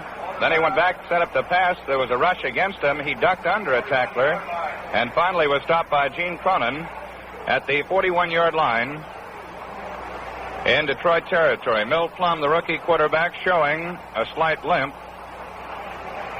He had a muscle cramp earlier in the week during a practice session. The ball in the Detroit 41. It's 1st and 10 for the Browns. Renfro away out to the left. The Lions are up there right now in a 7-man line. The handoff to Carpenter. He finds an opening. He's down to the 30, and there he is hit and hit hard. Carl Karalevich and Gary Lowe's now in there defensively for Detroit, making the stop on the play. But Carpenter gets from the 41 down to about the 31. It's going to be close to a first down, but it's second and about a foot. Second and about a foot for the Browns on the Detroit 31. The Browns huddle back at the 40-yard line.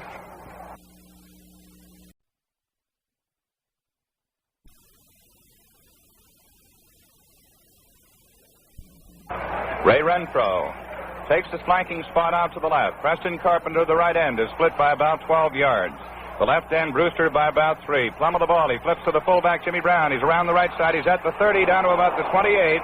And he is hit by Jack Christensen. Christensen just upended him at the 28-yard line. But it'll be enough for the first down as Brown advanced the ball from the 31 to the Detroit 28. 1st and 10 for the Browns on the line 28.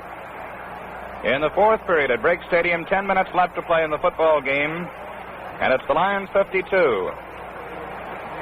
The Cleveland Browns 14, as the Lions have taken advantage of every break which has come their way this afternoon, and they have made some of them for themselves. Cleveland to the line of scrimmage. Renfro to the left. Preston Carpenter, the right end splits. Plum calls the signals, fakes to Brown. He gives to Lou Carpenter. Wide to the left. He's at the 30. He's down to the 25, and he is dropped at the 25 by 3 tacklers. Yale Larry was the first man to get him. There's a penalty marker on the play back here at the line of scrimmage. So let us see what the call is going to be. Terry Barr also in on the tackle. Carpenter had moved the ball to about the 25-yard line for a gain of 3 yards. There's a holding penalty, however, against the Detroit Lions. So now the ball is brought down very close to the 20-yard line. And it'll be a first down on defensive holding, an automatic first down for the Browns at the 20-yard line. 1st and 10 for Cleveland on the Detroit 20. The ball at the inbounds markers from the far sideline. The Browns moving from our left to our right here in the fourth period. Renfro flanks out to the right. Pete Brewster, the left end, is split. Milt Plum, the quarterback, calls the signals. He gives to Jimmy Brown, the fullback, and Brown is stopped standing up as he gets inside the 25 to about the 23. Gene Cronin was in there to make the tackle. Jimmy Brown gets a couple of yards, mark it at the 24, a gain of just a yard. Brown is 6'2", 224 pounds, makes his home in Hempstead, Long Island. The ball on the 19-yard line, I should say. A gain of a yard for Brown. Second down and 9 yards to go. Cleveland out of the huddle once again. Art Hunter, the former Notre Dame All-American, over the ball at center. Renfro, the flanker, but just by a couple of yards outside the right end this time. Plum back to pass. He throws. Preston Carpenter has it at the 15, and down he goes at the 13. But again, there is a marker on this play. Jack Christensen made the tackle for the Detroit Lions as the right end. Preston Carpenter hit for the near sideline. The pass was good to the 13, but this time there's going to be a penalty against the Cleveland Browns. And it's a long one. Moving the ball back to the 34-yard line in Detroit territory. A holding penalty against the Browns. And so the ball is spotted at the 34. Second down. And about 25 yards, 23 yards to go for the first down. The Browns huddling at the Detroit 45. Their backfield has Milt Plum at quarterback, Lou Carpenter and Renfro the halves. Jimmy Brown is the fullback. Renfro flanks out to the right. He's being covered over there by Jack Christensen. Plum takes the ball from center. He goes back to pass. His protection breaks down. He starts to run with it. He laterals off now to Jimmy Brown, the fullback. He's all the way back at the 50-yard line. He gets the blocks. Now he starts to his right, and he is dropped at the 50-yard line. Bob Miller made the tackle. Milt Plum went back to pass. His protection broke down. He bumped into one of his own men as he started to run with the ball, and he turned and tried to lateral to Jimmy Brown. Brown couldn't get his hands on it. Finally picked it up at about the Detroit 48. Started to look around for blockers, but was dropped for a loss. All the way to the 50-yard line. So it is now third down. And 40 yards to go. The series started at the 20-yard line. The Browns huddle at their own 40-yard line. The ball right at the midfield stripe. 8 minutes left to play in the football game. Double wing. Carpenter out to the left. Renfro to the right. Both ends split by about 5 yards. A three-man line for Detroit. Plum on the quarterback draws at the 40. He's down to the 35, down to the 31-yard line, and he is tackled. Bob Long, number 86. The Lions linebacker on the left side was the man who made the tackle. The Lions, when it is obvious that it's a passing situation, use only a three-man line and send their linebackers in the total defensive backfield back there to cover against the receivers. It's now fourth down. 1-yard line. The Browns move out of the huddle, and again it's the double wing. Lou Carpenter to the left, Ray Renfro to the right. The Lions now are in a six-man line, and the rush is on Milt Plum. He throws one right over the middle to Lou Carpenter, Preston Carpenter, number 40. He gets inside the 25 to the 23, and there he's dropped, and the Lions take over. The Detroit team had the rush on that time. Plum did get the pass away over the middle. The game is being brought to you by High Grade, spelled Hygrade, and it's Kingen, Carstens, and Deerfoot Farms divisions. The ball moved to the 23-yard line, but it was not enough for the first down, and so Detroit takes over. The Lions leading by a score of 52 to 14 with 7 minutes left to play in this football game. Gene Gedman comes racing off the Detroit bench, and the Lions are now going to call for a timeout with 7 minutes left to play in this football game. The Lions are taking timeout, and the score is Detroit 52, Cleveland 14. How was your breakfast bacon this morning? Too salty?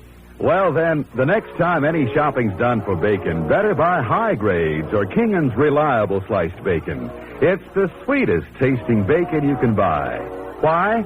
Because it's sweetenized. High Grade takes choice bacon and cures it with its very own sweetenizing process that makes every slice tasty but never salty. We're so sure you'll love High Grade or Kingen Reliable Sliced Bacon, you get double your money back. If you don't agree, it's the sweetest tasting bacon you've ever eaten. So the very next time, be sure you buy High Grades or Kingen's Reliable Sliced Bacon, the only bacon that's sweetenized. Remember, double your money back. If you don't agree, it's the sweetest tasting bacon you've ever eaten. High Grade and its Kingen division, serving the nation with quality meats from 51 plants coast to coast. High Grade. The Cleveland Browns now have Bobby Freeman, the rookie from Auburn, at the left safety position in their defensive backfield. The Lions have the ball on their own 23-yard line. First down, 10 yards to go. And the scoreboard clock, which of course is unofficial time, shows 7 minutes remaining in the game, and the Lions are in front by a score of 52 to 14. Detroit to the line of scrimmage. Cassidy in the ball game. He's flanked out to the right. The handoff goes to the fullback, Leon Hart, and Hart is nailed as he gets just about a yard to the 24-yard line. It's Gene Gedman, not Leon Hart, the ball carrier. And now Jerry Rykow comes into the ball game. Tobin Rote goes out. Listen to the hand he gets.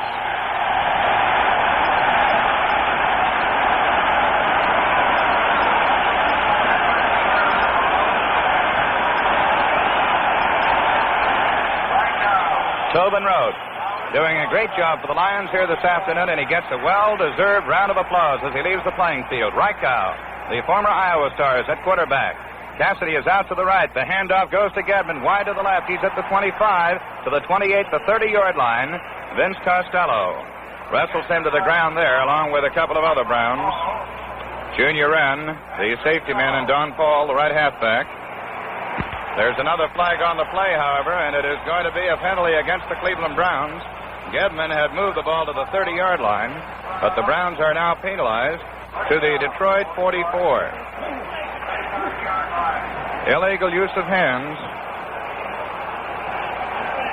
against the Browns, and the Lions have it first down, 10 yards to go on their own 44 with Jerry Reichow in there at quarterback.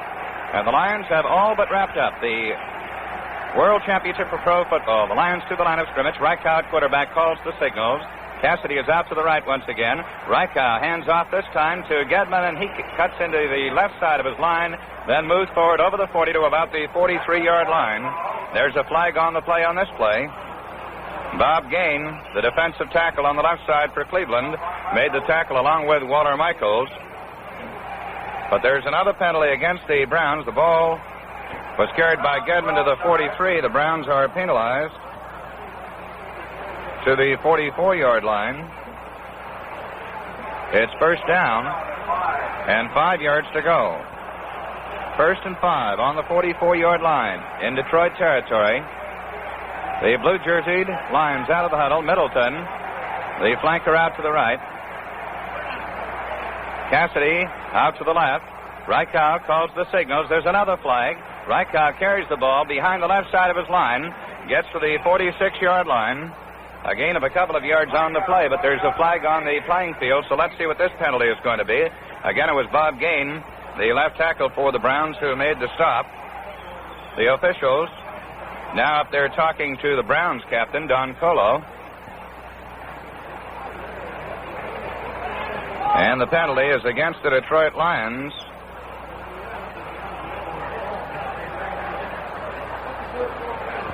Colo still conferring with the referee. And now the ball is moved back to the 39-yard line, a 5-yard penalty for illegal procedure against the Lions. Now let's pause 10 seconds for station identification.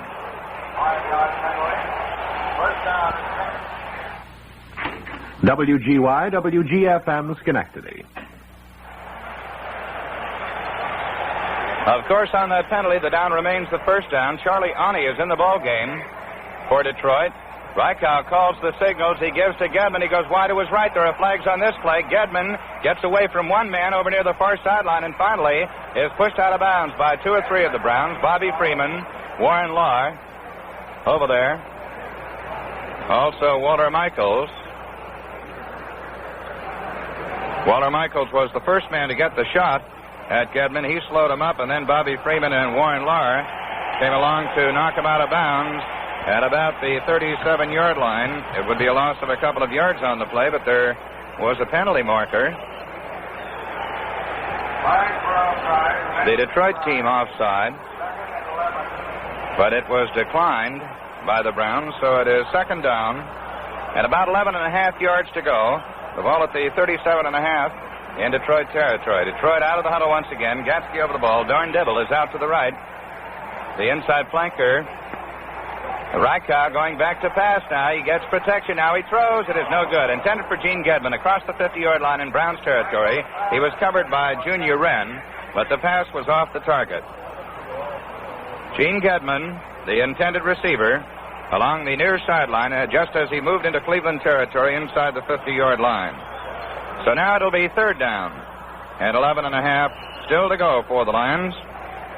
With less than 6 minutes to play in this football game, it's the Detroit Lions 52, the Cleveland Browns 14. Jim Doran back in the ball game for Detroit.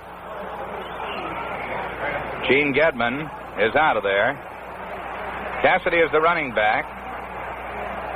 Reichow calls the signals. The flanker is out to the right. Reichow looks like he starts to run with the ball, but he is dropped at just about the line of scrimmage, the 37-yard line. Again, it's Bob Gain, the tackle, driving in along with Bill Quinlan. Reichow apparently trying to go on a quarterback draw, but it did not work as he was stopped at just about the line of scrimmage. So now it is 4th down for the Lions. And with a lead of 52-14, they send Yale Larry into the football game. Larry stands back at his 22-yard line. Chet Hanulak and Billy Reynolds, the deep men for the Browns. Larry gets the snap. He gets the kick away. It's a good one. Hanulak signals for a fair catch and takes it at the Browns' 31. So Larry punts to the Cleveland 31-yard line. The rush was on by the Browns. Milt Campbell was leading that rush in on Yale Larry. But Larry managed to get the punt away, a 31-yard kick, as Hanulak took it on the fair catch at the Browns' 31-yard line. So it's Cleveland's ball. 1st and 10 on their own 31 with just 5 minutes left to play in this football game. Renfro is flanked out to the right. Out to the left is Lou Carpenter. Milt Plum at quarterback calls the signals. He goes back to pass. He throws. It is no good. Almost intercepted by Gary Lowe.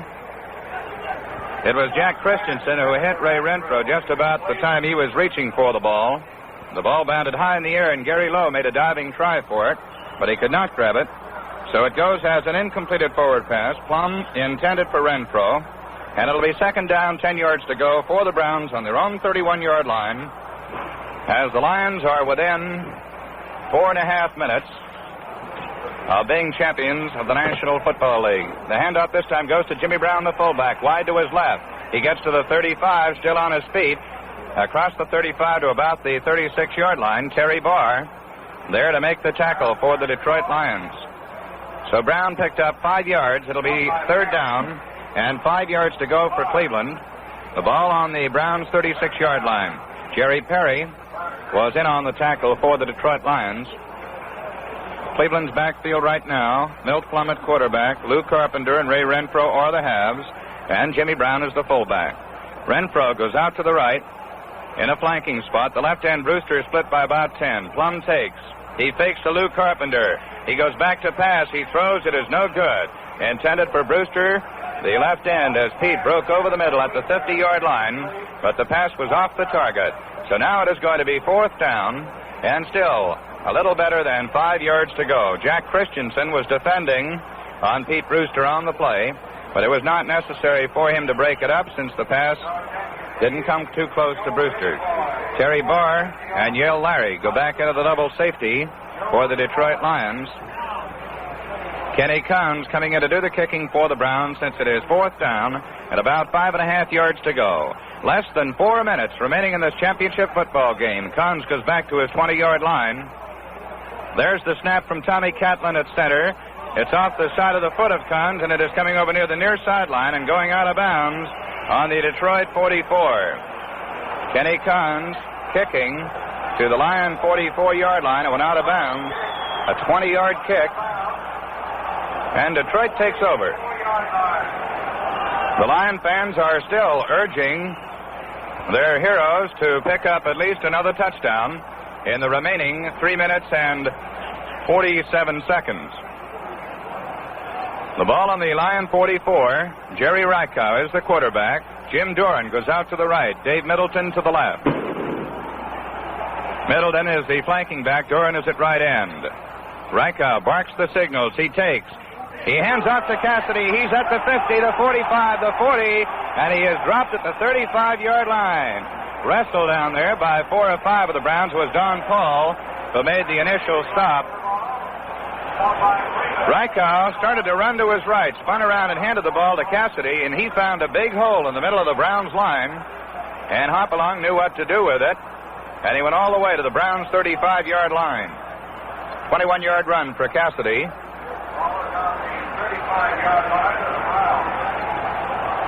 On the 35, it's 1st and 10 for Detroit. Reichow again calls the signals. The flanker this time is out to the right. Reichow with the ball, rolls to his right, throws a pass downfield. It is no good. Just over the outstretched hands of Dave Middleton at the 10-yard line. Defending on the play was Bobby Freeman. Freeman and Middleton were teammates at Auburn University during their collegiate days. Jerry Reichow's forward pass. As he aimed for Middleton, Middleton was going down the far sideline, but it was no good. Now there's a conference back up here at the line of scrimmage.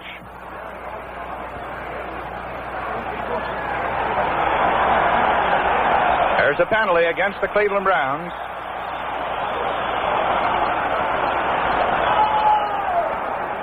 And it carries the ball down to the 20-yard line, the 21-yard line. Again, illegal use of hands. The Browns penalized to their own 21-yard line. And it, of course, is a first down. 1st and 10. And now the Lions are in good position to get that extra touchdown that their fans have been looking for. Doran out to the left. Reichow calls the signals. He takes. Again, he hands to Cassidy on that same play. And Cassidy gets to about the 17-yard line. The only difference was at this time, Reichow was moving to his left as he handed in back of him to Cassidy. Cassidy got into about the 17-yard line. Vince Costello, Don Colo, and Waller Michaels all making the tackle. A gain of 3 yards for Cassidy, and it's 2nd down and 7 for the Lions. Middleton goes to the flanking spot. Out to the right. Jordan Dibble is the right end. The left end split by about 5 yards. Reichow rolls to his right. He throws. There's a man there. Cassidy has it for a touchdown.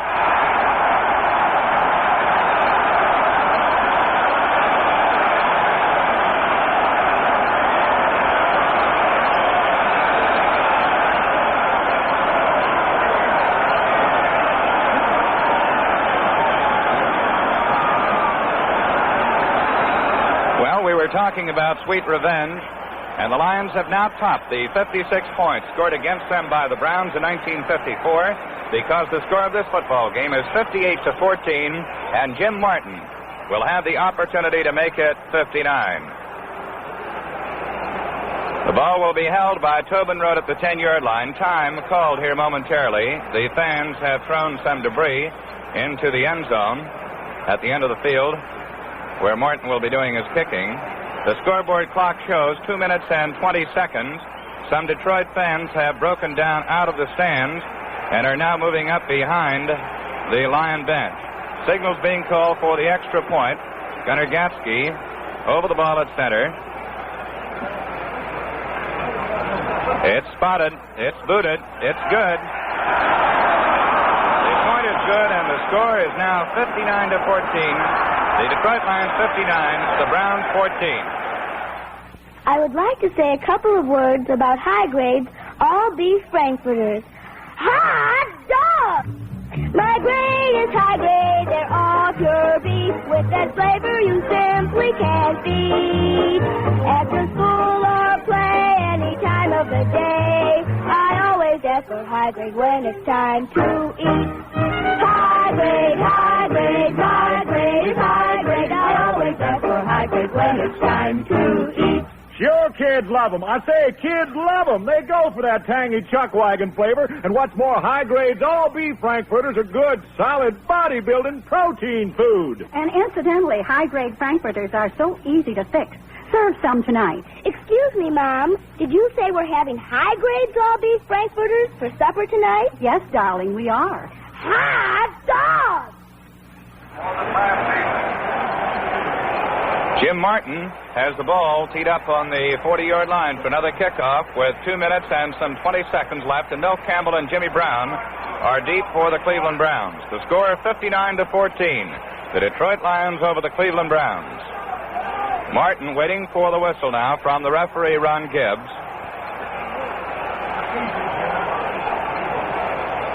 Jimmy Brown is on the far side in receiving position for Cleveland. Milt Campbell on the near side. Campbell, the former Olympic decathlon champion. Martin booms one. It's a high one. Jimmy Brown takes it at the 6-yard line. He's to the 10, the 15, the 20, moves to his left, and is tackled at the 23, the 24-yard line. The kick went to the Browns' 5-yard line, and Jimmy Brown returned it from that spot to the 23-yard line, where it's the Browns' first down, 10 yards to go, with a little better than 2 minutes remaining to be played in this football game. The officials actually right now are signaling the benches that we have but 2 minutes. A Detroit fan racing across the field with outstretched arms to greet his heroes on the far side. Bobby Lane on crutches over there, of course, tries to get out of his way. The Browns move up to the line of scrimmage. Plum still in there at quarterback. Renfro is out to the right. The left end, Brewster is split. Plum hands to Jimmy Brown, the fullback. He gets away from Roger Zetkoff, fumbles it, however, and it drops on it at the 17-yard line. Jimmy Brown taking from Mill Plum, the quarterback, trying to get around the left end. He was hit by Zetkoff. He bounced off Zetkoff, but the ball bounced off him. Jerry Perry tried to get the ball, but Jimmy Brown fell on it. At the 16-yard line in Cleveland territory, a minute and a half showing on the scoreboard clock, which is unofficial time. The official time is down on the playing field. Renfro, the flanker, to the right. Both ends split. Plum takes, rolls to his right. He has protection. He throws to Lou Carpenter, who is bounced out of bounds at the 25-yard line. Jim Martin, who has seen little action defensively for the Lions this afternoon, was the man who bounced Carpenter out of bounds. Now fans are pouring down on the field from all angles. It's third down and about 8 yards to go for Cleveland, as the ball is at the 24-yard line. The Browns huddle back inside the 15. Now they move out of there. Renfro flanked out to the left. The right end, Preston Carpenter, is split. Plum takes. He gives to Lou Carpenter. Carpenter wide to his left. Gets the block. He's at the 30, the 35. Cuts to his right and is dropped at the 39-yard line. It's Gary Lowe of the Detroit secondary who made the tackle on the play. It's the first down, of course. Carpenter swinging wide to his left behind good blocking. Got to the 39-yard line in Cleveland territory. And now we have just about 45 seconds left to play in the football game.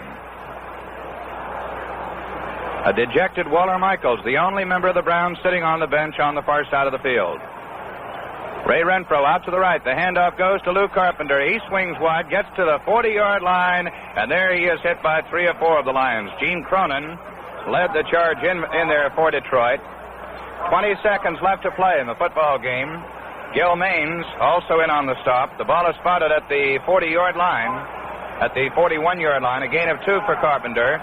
Second and about 7, and time is running out, and the Detroit Lions are champions of the National Football League as they have handled the Browns in decisive fashion here this afternoon. And there's the end of the game. The final score, the Detroit Lions 58, the Cleveland Browns 14. We'll be back in a moment with a final wrap-up of today's game. I would like to say a couple of words about high grades canned meats. Delicious! My grade is high grade, the best canned meat with that flavor you simply can't beat. After school or play, any time of the day, I always ask for high grade when it's time to eat. High grade, high grade, my grade is high grade. I always ask for high grade when it's time to eat. Kids love it. KP Party Loaf is a super special blend of your 2 favorite meats, pork and beef. And it's canned with super speed for super flavor, because the quicker meat's canned, the better it tastes. That's why KP Party Loaf is such a luscious luncheon meat.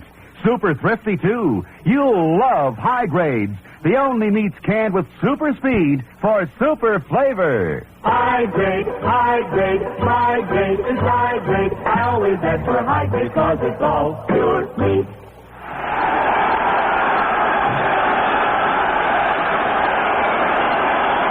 Ladies and gentlemen, the 1957 professional championship game is now history. A crowd of over 55,000 here at Briggs Stadium, Detroit, I believe at many points in today's game could not quite believe what they were seeing. A Detroit Lion team that has won the professional championship by a score of 59-14. The last pro championship here in Detroit came in 1953 against these same Cleveland Browns when the game was won by a score of 17-16. Then came 54, the last time these two teams met in pro championship play, and the Browns won it by a score of 56-10. To pick out the usual highlights in a game like this would be completely impossible. Time would not permit. The score tells the story. As we gaze across the field here from our vantage point on the west side of Briggs Stadium, we look at that scoreboard which tells 17 points in the first period for Detroit, and then 14 points in each of the second, third, and fourth periods. The Browns, meanwhile, were able to score single touchdowns in only the second and third periods of play. And so, the Detroit Lions, who manufactured early breaks, come on to win the professional championship in the first year that George Wilson served as their head football coach. And so I believe a tremendous tribute would be in order from both Bill McColgan and myself, speaking for pro football fans everywhere, to George Wilson and his Detroit Lion coaching staff and players, President Edwin Anderson and their board of directors, and to the folks of Detroit as we congratulate them on winning the professional football championship. And so right now, we would like to give our thanks to our spotters, Bill Kelly for the Browns and Ed Taylor for the Lions. Our statistician was Jim Grainer. Our engineer was Joe Sterniolo. This broadcast was produced by NBC sports editor Paul Jonas. Speaking for Bill McColgan and yours truly, Ray Scott. Once again, the final score. The Detroit Lions 59, the Cleveland Browns 14. This portion of today's World's Championship game was brought to you direct from Detroit over the NBC radio and television networks by the High Grade Food Products Corporation and its Kingen, Karstens, and Deerfoot Farms divisions. High Grade, serving the nation with quality meats from 51 plants coast to coast, wishes you and their distributors and the food merchants of America a very happy New Year. This is the NBC Radio Network.